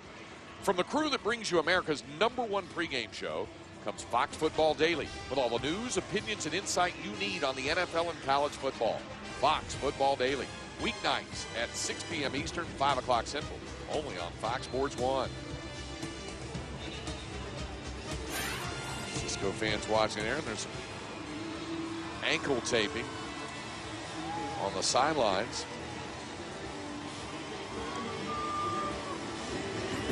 And it is third down. Coming up. Third down now out of the timeout. And Quintanilla looking to the sidelines for the play call. You have to think they're in 4-down territory right here, Craig. No question about it. Down 21 points. 3rd and 7. Set up the middle screen. It's intercepted. Picked off by Cole Scott. Quintanilla's 3rd interception of the ball game. And Cisco comes up with a big turnover. And I'll tell you what, Cole Scott may only be 5'10", but he looked like he was around 6'5" on that play, getting to the ball at the highest point, using one hand to tip it to himself. Very, very nice heads-up play by Cole Scott. Scott reaching up to pull it down, and the junior with the interception. Makes it first down.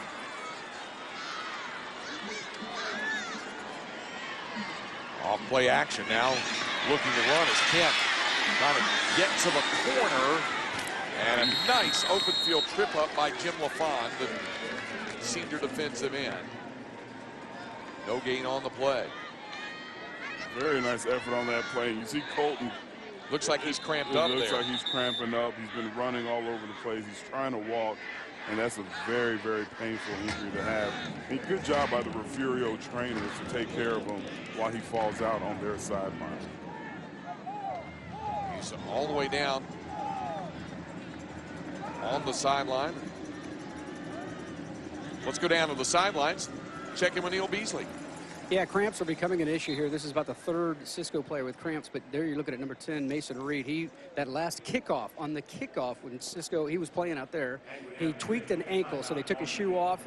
He's been taped up now, and that's why he's not back out on the field now, but they're just putting on his sock and getting ready to go back out now. But he did give a thumbs up to all his family up on the stand, so he's going to get back in there, but they've got some issues with cramping and then this ankle. And then Colton Kent all the way on the opposite side of the field. You see the very deliberate kind of stomping steps that you take when you're trying to stomp out that cramping in your calf. And so it's going to be Taylor Massey who will check in at quarterback. Massey, a sophomore. See what Cisco has done in the 3rd quarter. Their offense has not been stopped by Refugio. Kent will have to come out at least for a play, and a sophomore, Taylor Massey, checks in at quarterback. So Massey to run the attack at least for one snap. The toss to Lewis. In the corner, a stiff arm, but the gain will leave him short of the first down. A pickup of 5 to the 44-yard line, and I think Kent is ready to go back in now. You know what, I'll be surprised if he does go back in and if he doesn't catch another cramp, because I was watching him.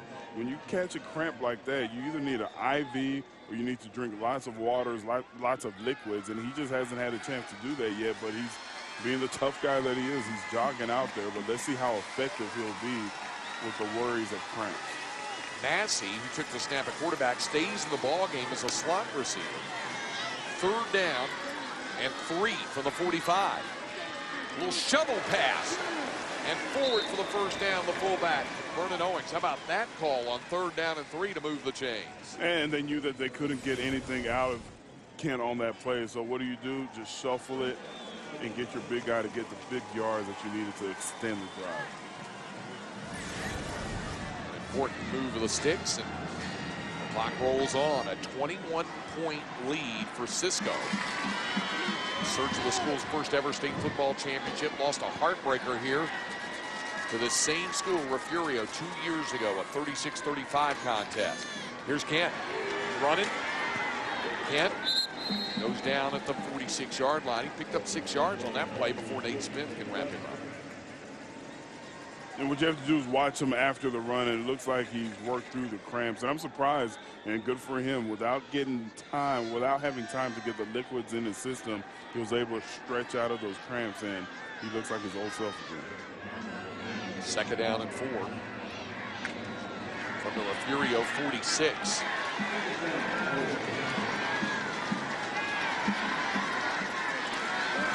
Kent will hand it this time. Surging forward and picking up the first down is Landon Lewis. Smith the tackle. But another nice run this time by Lewis. And Lewis just picking his spot, getting behind his blockers, waiting for the seal block to develop, and taking that inside movement and just getting up the field. And even when he was getting up, he looked like he was beat, but they just realized they're a quarter away plus 3 minutes from fulfilling that big revenge from 2 years ago as they lost to Refugio in the state championship game. First and 10 from the 40, and a pass back to Kent. Downfield, wide open. Catch made by Hoover. One man to beat. Hoover. Flag down, touchdown. Cody Hoover. Mano a mano to the end zone to finish a 40-yard touchdown pass. Individual efforts. Now let's see what the flag with the call. You see Cisco clapping, so it's probably going to go against Refugio. I think it was a horse collar on the tackle attempt. Or a face mask in this case. No matter, the touchdown stands. And just watch the activity after the catch to know where he is. Personal foul, face mask on the defense. Touchdown's good. The penalty being forced on the kickoff. Well, it's all going right for Cisco now. Taking a commanding lead here in the third quarter. Look at Cody Hoover's day. We've been talking about all the other players. 3 catches, 119 yards, and 2 of those for touchdowns. Everybody contributing now for the Cisco Lobos, who doubled it up on Refugio. We have a triple header tomorrow of state championship action here at AT&T Stadium, starting it off with a 3A Division I state title matchup.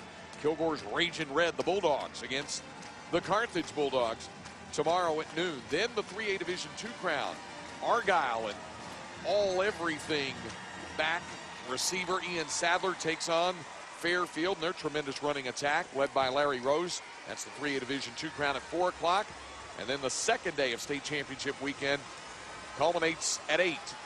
Denton Geyer, the defending state champions of 4A Division I, and dynamic quarterback Gerard Hurd against the Brennan Bears from the North Side School District in the San Antonio area, with one of the tougher defensive units you'll ever see. That's all tomorrow right here on Fox Sports Southwest. Touchdown drive of 62 yards in 6 plays following the interception. Now it's a commanding lead for Cisco here late third quarter, and they'll pick up the 15 yards because of the face mask call on the touchdown catch and run. But I will say this, and I'm not just saying it to have the people stay and watch this game. This is Texas High School Football Championship. I know you've seen crazier things happen. And again, Refugio, they've just been able to march up and down the field when they don't throw the when they don't have penalties, when they don't throw the interceptions. They've proven that they can score at will against Cisco, so it's still not over. Yeah, I agree with you. The key, like you say, is if any school at the 2A level is able to overturn that kind of deficit, it would be this team. Here's the kickoff down to the 5-yard line, and Scoro on return, and he's dropped deep in Bobcat territory at the 13-yard line. But as you pointed out, ND, the key for Refugio is staying away from the mistakes. An uncharacteristic 3 interceptions tonight from Travis Quintanilla, who'd only thrown 8 the entire season to this point.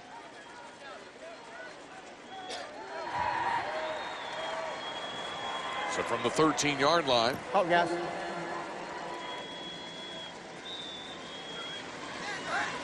Quintanilla. Look at the throw. High, but caught by Castellano. Goes down at the 19-yard line, a 6-yard pickup. Cody Hoover, the tackle. And credit the Cisco defense. You know, when you have a guy like Quintanilla who's only had 8 interceptions, then in this game he has 3. We've already seen a couple of them were just great defensive efforts. It wasn't just bad plays. Now, there were some missed targets there, but we've seen some individual efforts that have led to those 3 interceptions. Quintanilla again to the air on second down. Now pressure coming escapes a would-be tackler, and he'll take off and run. Quintanilla staggers out of bounds. He does have the first down on the 24-yard line with a lot of running there, and Mason Reed forced him out. Escapability, you know, that's what's made this guy so special. You see fine move by the defensive lineman to get up the field, wrap him up, but he's just not able to finish the play. Quintanilla never gives up on the play, and that's why he turns what should have been a sack into a positive play. 1st and 10. Quintanilla again with some time. Now everybody's covered, so he'll have to run again. Slides down at the 31-yard line for a gain of 6. When you look at the Cisco defense on this drive particularly, the offensive line for Refugio, they're doing a good job getting Quintanilla the time to throw the ball, but he doesn't have any open receivers, so you have to credit the defensive backfield because these wide receivers are not getting open with all the time that they can get. On 2nd down, handoff to Castellano, in trouble, he'll be dropped. Loss of 4. Lobos pursue, led by Reed. And again, nowhere to run, stretching the play. When you have guys on the other side of the line of scrimmage, like we said earlier, it disrupts the offense, and that's exactly what happened on that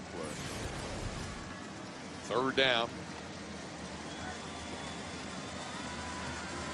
And Quintanilla, a quick pass and out of bounds, short of the first down is Castellano. Now it's 4th down, and it's only at the 29-yard line, but Refugio trails by 28 points here inside the final minute of the 3rd quarter. It's definitely not 4th down territory when you look at the field, but when you look at the situation, you understand why Refugio is looking to go for it, or they might do that swift kick with Quintanilla, but I think they'll go for it on 4th and 5 because they're trailing by 28. Quintanilla to the air, caught in a 1st down. Perez turns it into a big gainer and out of bounds at the 43-yard line, a gain of 27. And Perez has been very busy and productive. We've been talking so much about Mason Reed, but Perez, they've seen him in the Wildcat. They've handed the ball to him as a tailback, and now he's coming in as a pass receiver and lowering the boom at the end of the run. He's been very effective as well. So from the 43-yard line, Quintanilla. The throw again. Downfield, caught by Franklin. And Franklin to the 25-yard line, a 1st down. A pickup of 18 yards. Refugio moving quickly, but they may have time expire here in the 3rd quarter to try to gather themselves for the final 12 minutes of their football season. Into the 3rd quarter from AT&T Stadium in Arlington to the 2A Division II State Championship, and it's Cisco with a 28-point 3rd quarter. The Lobos lead Refugio 56-28. We'll be back for the final 12 minutes of this one on Fox Sports Southwest. We get ready to start the final quarter here of the first day of the UIL State High School Football Championships. 2A Division II title on the line. Cisco with a 56-28 lead on Cisco. Craig Way and D. Kalu, and pleased to be joined by the Executive Director of the University Interscholastic League, Dr. Charles Brydup. Going to be like a proud papa overseeing all of this today. You bet I am. What a great day we've had, and looking forward to 2 more days of football.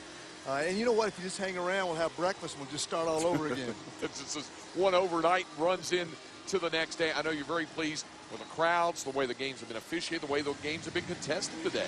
Well, if you like offense, this is a great day for it. We've had a good day today, a lot of fun games, very well contested, and as you said, great crowds and a lot of great spirit, a lot of support from our schools. 1st down pass, Quintanilla going once more to Dana Franklin.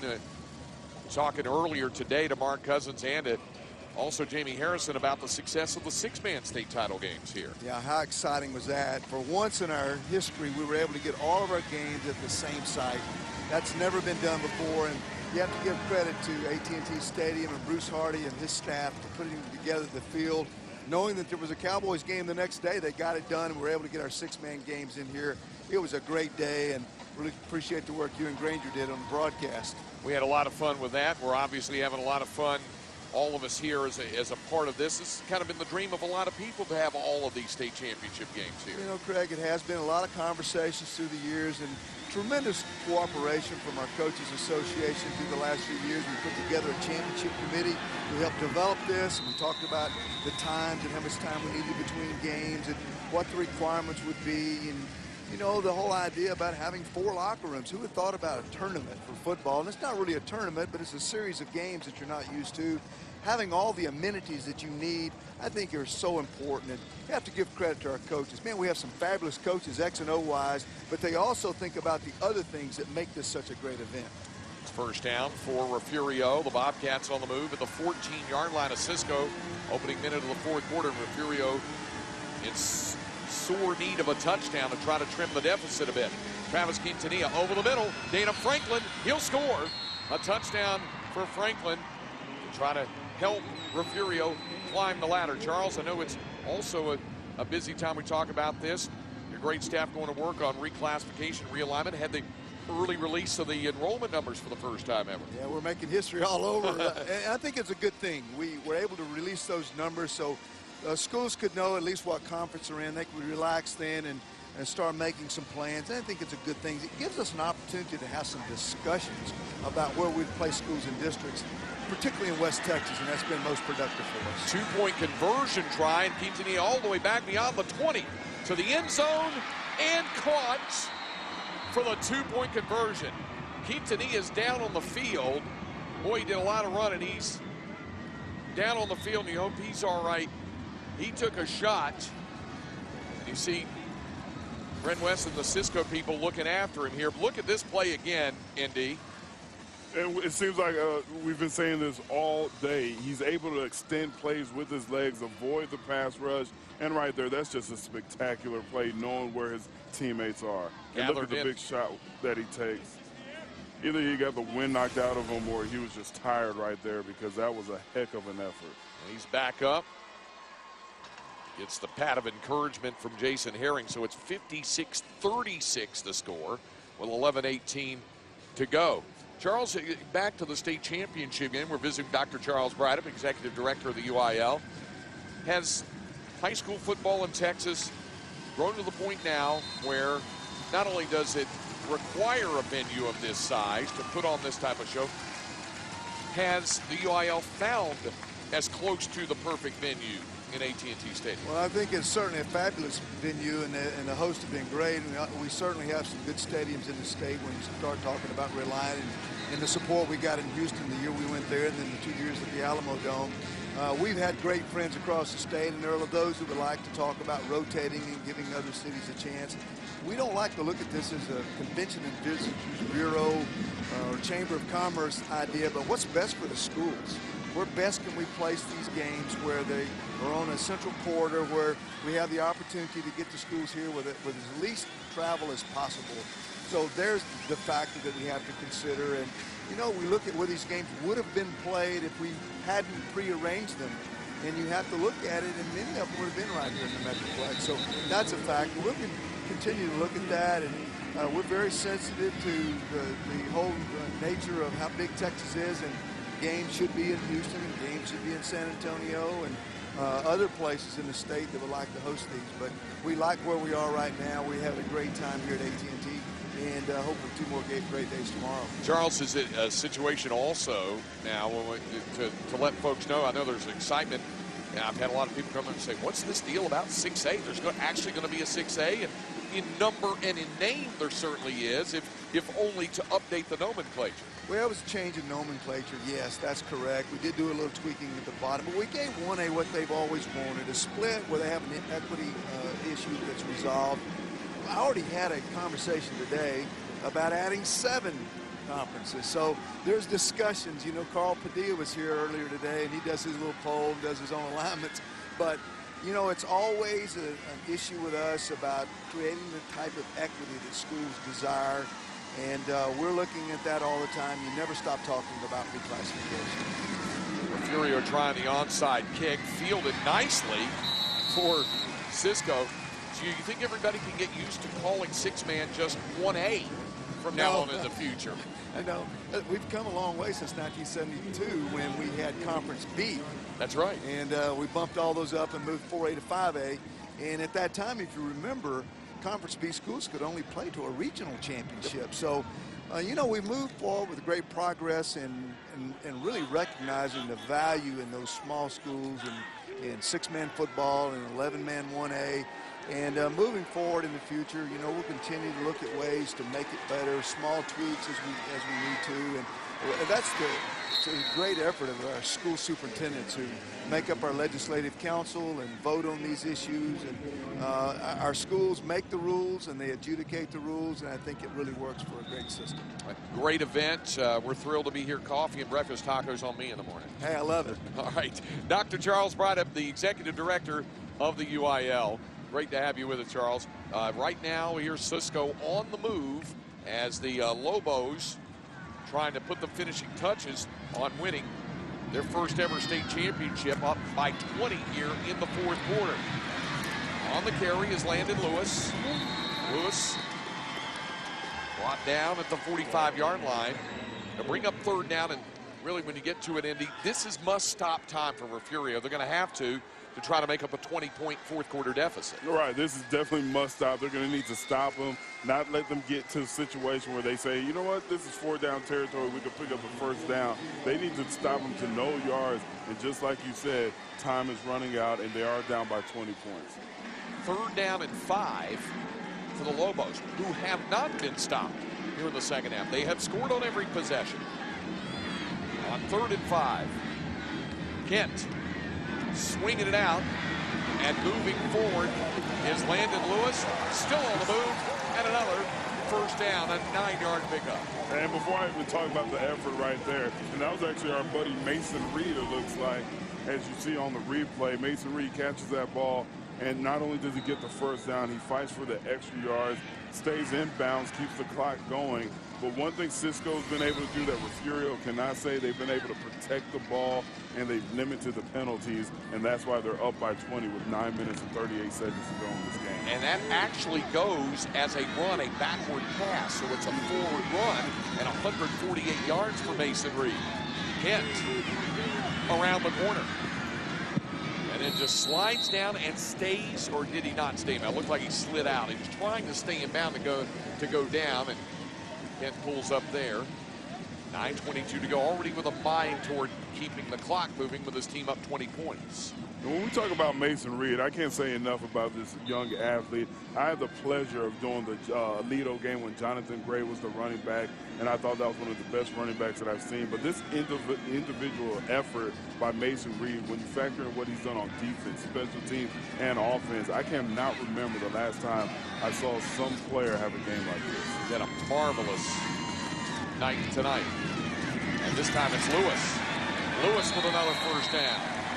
A gain of 7 more to the 20, and it could finally be that the Refugio defense is starting to wear down. Yes, they have not had an answer for Cisco this entire half.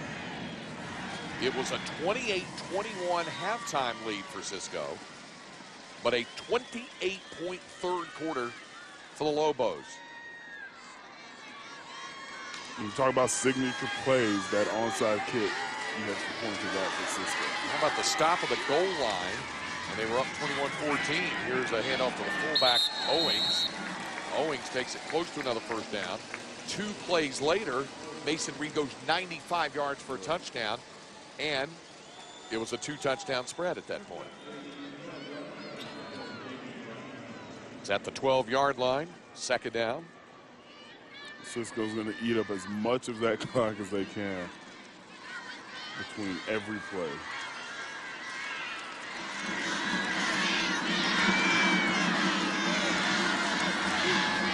Lobos load up the backfield. Again, inside the 10 and a first down, Landon Lewis.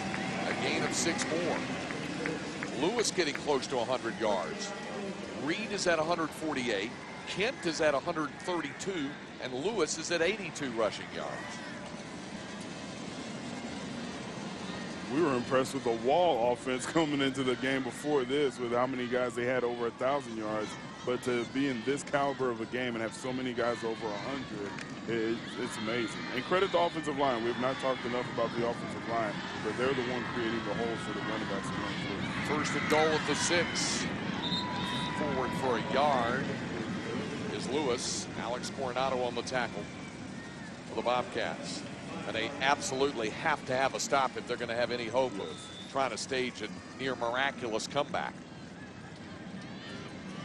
Even the Cisco players, you get a chance to see them and how beat they are. When you're talking about Iron Man football, you very rarely get a chance to rest, and these guys have been given excellent effort. Everyone's feeling it, but when you're up by 20 and you can taste that title, it makes it a little bit easier to push through. Second and goal.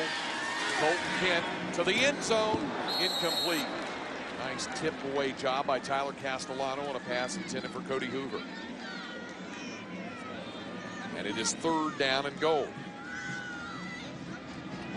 And with the incompletion, they stopped the clock. And you know that's what the coaches did not want to do. Obviously, they were going for the touchdown, but more than ever, they would want that clock to continue ticking down.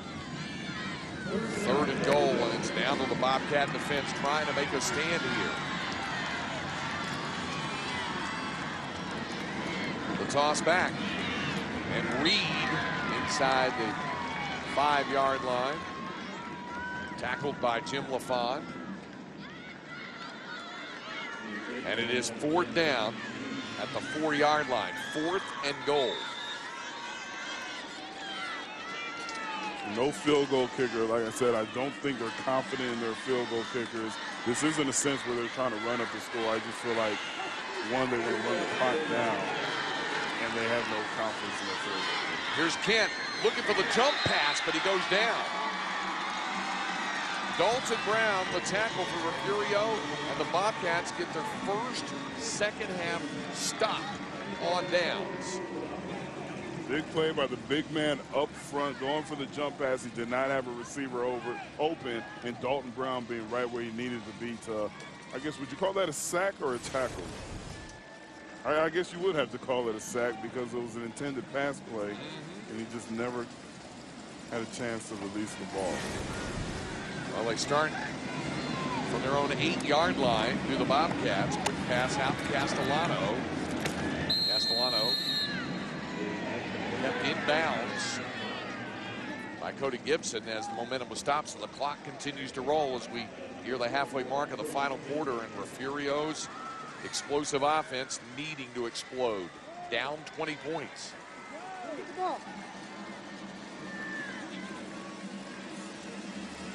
Second down and 3.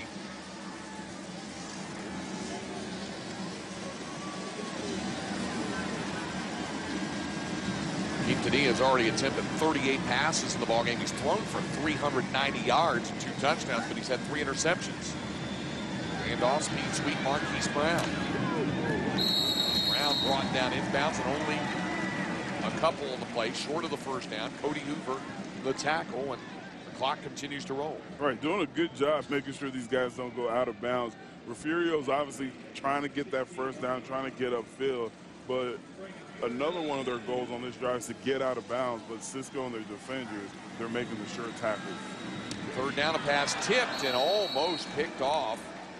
Cody Hoover already has 1 pick, was closing on another. Right, Quintanilla has had 3 picks, but he's also had 2 would-have-been picks if the defender came down with it, with that being one of them. Now, this is the last gasp here for Refugio. If they can't convert, down 20 and only 5:26 to go, you have to think it'd be all but done now. 4th down.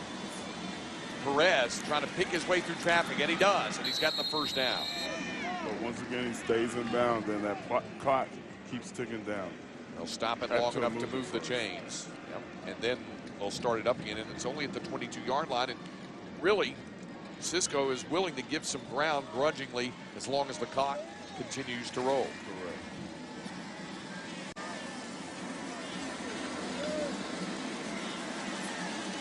Quintanilla checking with Perez as they consult the wristband. Travis Quintanilla the throw. Downfield, sliding catch made from the knees at the 3-yard line by Dana Franklin. That'll be another first down.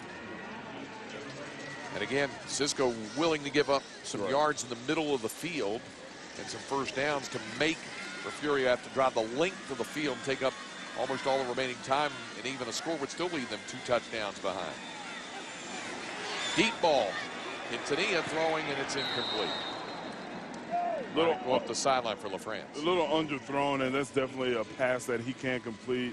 You wonder if the wear and tear is starting to weigh on him. Quintanilla is taking some big hits today. He's given some great individual effort in avoiding sacks and keeping plays going. You just wonder if his body now, if he's getting fatigued, is starting to break down, because he definitely did not have the power under the ball on that last pass that we're used to seeing him throw. That was his 41st attempt of the night. He's completed 30 for 402 yards. 2 touchdowns for 3 interceptions. Trying to spin his way through traffic. Oh, what a big pop there after the catch was made. And who else but Mason Reed? You know, they have an offensive player of the game. They have a defensive player of the game. He might win both. He might win, and deservedly so.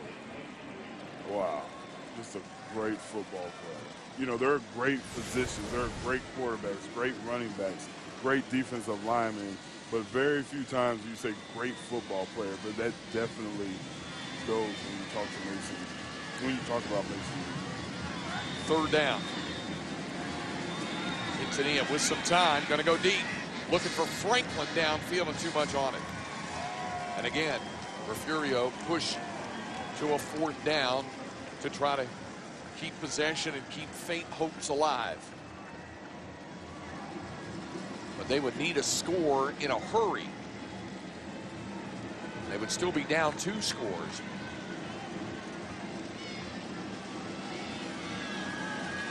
First things first, they must convert on 4th down. You saw Quintanilla looking up at the gigantic jumbotron and looking for the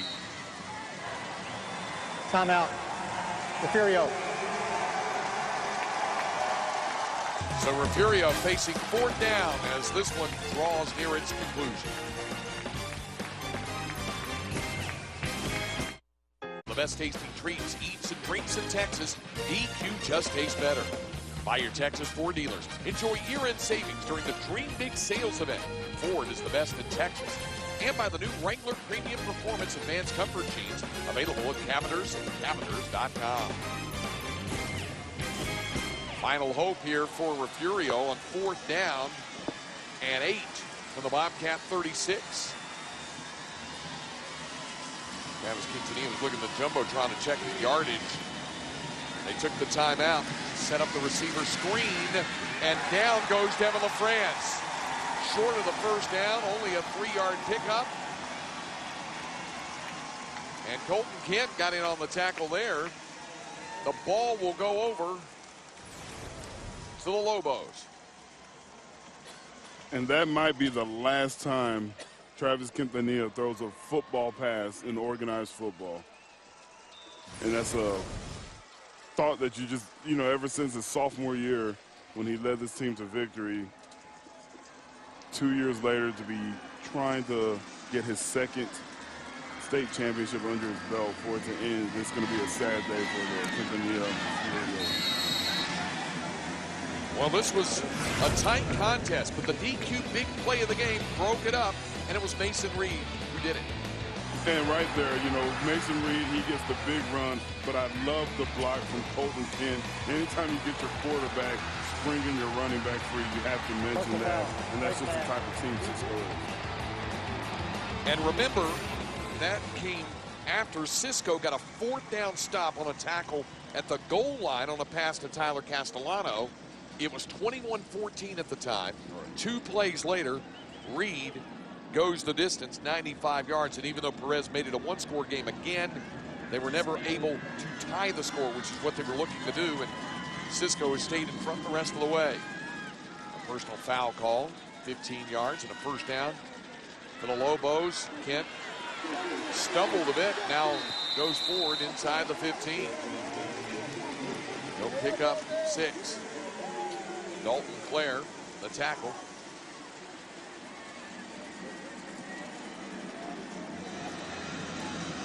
And whether or not a lot of these guys for Cisco were on varsity when they lost to Refugio 2 years ago, they understood what it meant to lose that state game. So it's going to be a sweet feeling as they hold on to this victory to know not one did they just win their championship, but they defeated the team that defeated them 2 years ago. It's going to have a double good feeling.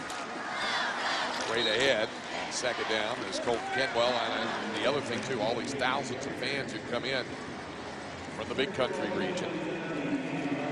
Gonna love this. This will be the first state championship in Cisco High School history. We've already seen a first-time state champion today crowned, the Wellington Skyrockets from the Panhandle.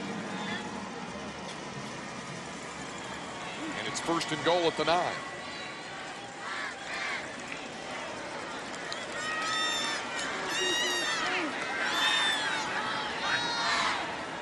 Kent will look to the side. He's going to take a timeout, I think.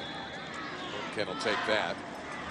Down to 1:57 to play in the football game. Hey, I wanted to say something about the officials. This is the Dallas chapter of officials, and they've done an outstanding job, spearheaded by the referee. Okay. Before the snap, timeout, Cisco. And that's him right there. John Penn, the referee. The line judge in this game is John's son, Joshua. And John has officiated 16 years, including 7 in the Lone Star Conference. He's called 3 state championship games. Joshua Penn officiating in his 6th season, his first state championship game. John's father, Percy Penn, was a longtime Southwest Conference official who worked the Sugar Bowl game between Alabama and Ohio State in January of '79 when it was Bear Bryant matched up against Woody Hayes. That Penn officiating legacy. Definitely a family affair. And I'm sure the patriarch is proud of his boys right now. No doubt about it. And they've done a fine job. What a night for offense. Cisco over 600 yards. Refugio very close to 600 yards. But the turnovers, penalties, and big plays, the difference why Cisco on the verge of its first ever state championship. Landon Lewis on the carry. Taking inside. The clock continues to move inside of 2 minutes to play in the ball game. Yeah, the big difference when you talk about going close to 600 yards, you think the defense had a bad day. Well, at least with Cisco, their defense, they were able to make some plays. They gave up a boatload of yards, but there were times where they came away with the interceptions. There were times where they had them not bring on their punter, but not make it on the 4th down. So there were times that you could point to and say Cisco, they had success on the defensive side of the ball. Refugio, you really couldn't do that. Second down. Ken has Landon Lewis behind him. It's to Lewis again, and Lewis inside the 5 and down the 40-yard line to Landon Lewis, who is closing in on 100 yards rushing. He's over 90 yards now at 93. He won't get to 100. The ball's at the 40-yard line, barring a penalty, but it is 3rd and goal. Cisco lost in the state championship round in 2002 to Rosebud Lott. They fell in 2006 to March. In 2008, they fell to Dangerfield. In 2012, they lost, but or 2011. But they're going to win tonight. Kent will put down the knee. The fans can feel it now. And the celebration will begin in Eastland County and along Interstate 20. It'll be a nice ride back to the big country region. The first ever state football championship for the Cisco Lobos. They beat a powerhouse Refugio team to do it, and Cisco can celebrate state title number 1.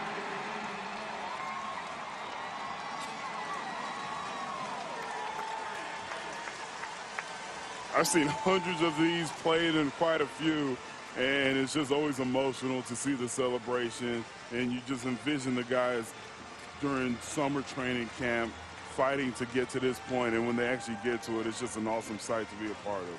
There's our forward player of the game. Look at these numbers for Mason Reed. 149 rushing yards and a touchdown. He caught 2 passes for 95 yards and 2 scores. On defense, 12 tackles and an interception. What a performance by Mason Reed. What a performance, and how he's standing up right now is a mystery to me. I'm sure he's definitely going to sleep well tonight. And like I've said, I've had a chance to see Jonathan and call the Jonathan Gray game, but I think this is the most impressive individual effort that I've been a part of. And I think Jason Herring just told him he had a good job. I'm really curious to see who is named the offensive and defensive MVPs for the UIL trophies that they're going to present here momentarily, the plaques and the state championship as well. And would that be a first? No one has ever won both, and I doubt it'll happen. But if anybody was deserving, it'd be Mason Reed. There were several guys who were, or Colton Kent did a great job engineering the offense for Cisco. And on defense, they had other guys who made a big difference. Caleb Raines, Cody Hoover had an interception. Dustin McBride had an interception. Tyler Callahan, we called his name a couple times for some very good open field tackles. And we see the celebration that only a first-time state championship, that kind of feeling, can bring. And the Lobos with that triumphant view of their home fans. Let's go down to the field to Neil Beasley. Well, we've got the star of the show, Mason Reed. Man, offense, defense. First of all, what do you like better? You're doing both of them great tonight. Man, I really love defense. Defense is one of my favorite things. I was born to be a defense. I think that's what I love. And defense wins championships. Yeah, yes, sir. What did you guys talk about at halftime? Because, boy, that second half, you guys were just on fire.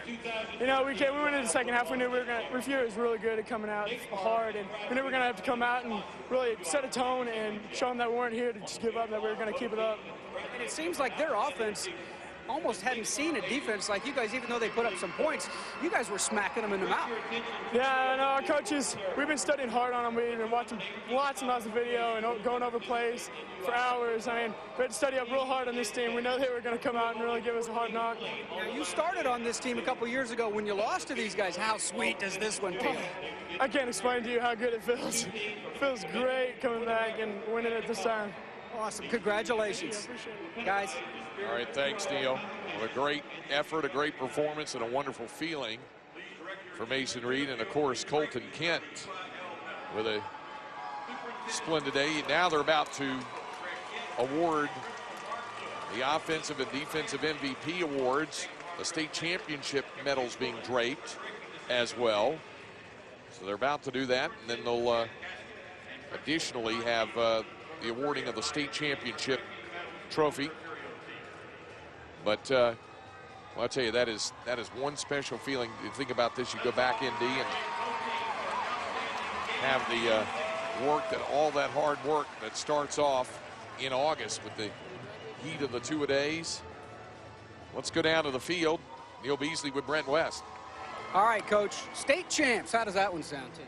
Well, 1 out of 5 ain't bad. You know, we've been working at this, and we thought this might be the year. Had some great leadership, some hard work went into this, and we're excited about finally bringing home a state championship to Cisco, Texas. Yeah, look, I know revenge doesn't mean anything to a head coach necessarily. It's just game after game. But, boy, this community, everybody knew who you were playing tonight in this state championship game because of last time. Well, you know, and Refugio's a great program, and they've got some state championships under their belt, but finally we got us one, and we're excited about it. But glad we got to play a fine program like Refugio. Man, they did an outstanding job, and they got some kids that can run around on a football field. And man, you could never relax in this game. It would just seem like it would never end. And even there toward the end, until we had the ball in the last possession, I never could relax. But a great game to watch, I'm sure, for the spectators. And you've got some unbelievable players, 10 and 7, obviously, standing out. I mean, they could do no wrong tonight. Mason Reed, Colton Kent had a great game for us, both sides of the ball. We were cramping up all over the place. Hey, we're not in shape. We may have to do a little bear crawling here in AT&T Stadium after we're done here tonight. Well, congratulations. Thank you very much. Awesome. Guys. All right, thank you. Well, the dynamic duo capture the offensive and defensive MVPs. The offensive MVP, Colton Kent. The defensive MVP, just the way he would have wanted it, Mason Reed. And you got to like that. A guy who had a great offensive day and defense saying, you know what, I really love defense. That's my kind of guy. Well, it's this kind of night for Cisco, the first ever state football championship for the Lobos. We invite you to join us tomorrow for more UIL State Championship action. At high noon, the 3A Division I crown on the line. Kilgore and Carthage. At 4 o'clock, the 3A Division II title to be decided by Argyle and Fairfield. And at 8 o'clock, 4A Division I crown, Denton Geyer and Northside Brennan. For ND Kalu and Neil Beasley, I'm Craig Way. It's Cisco for the first time, state champions.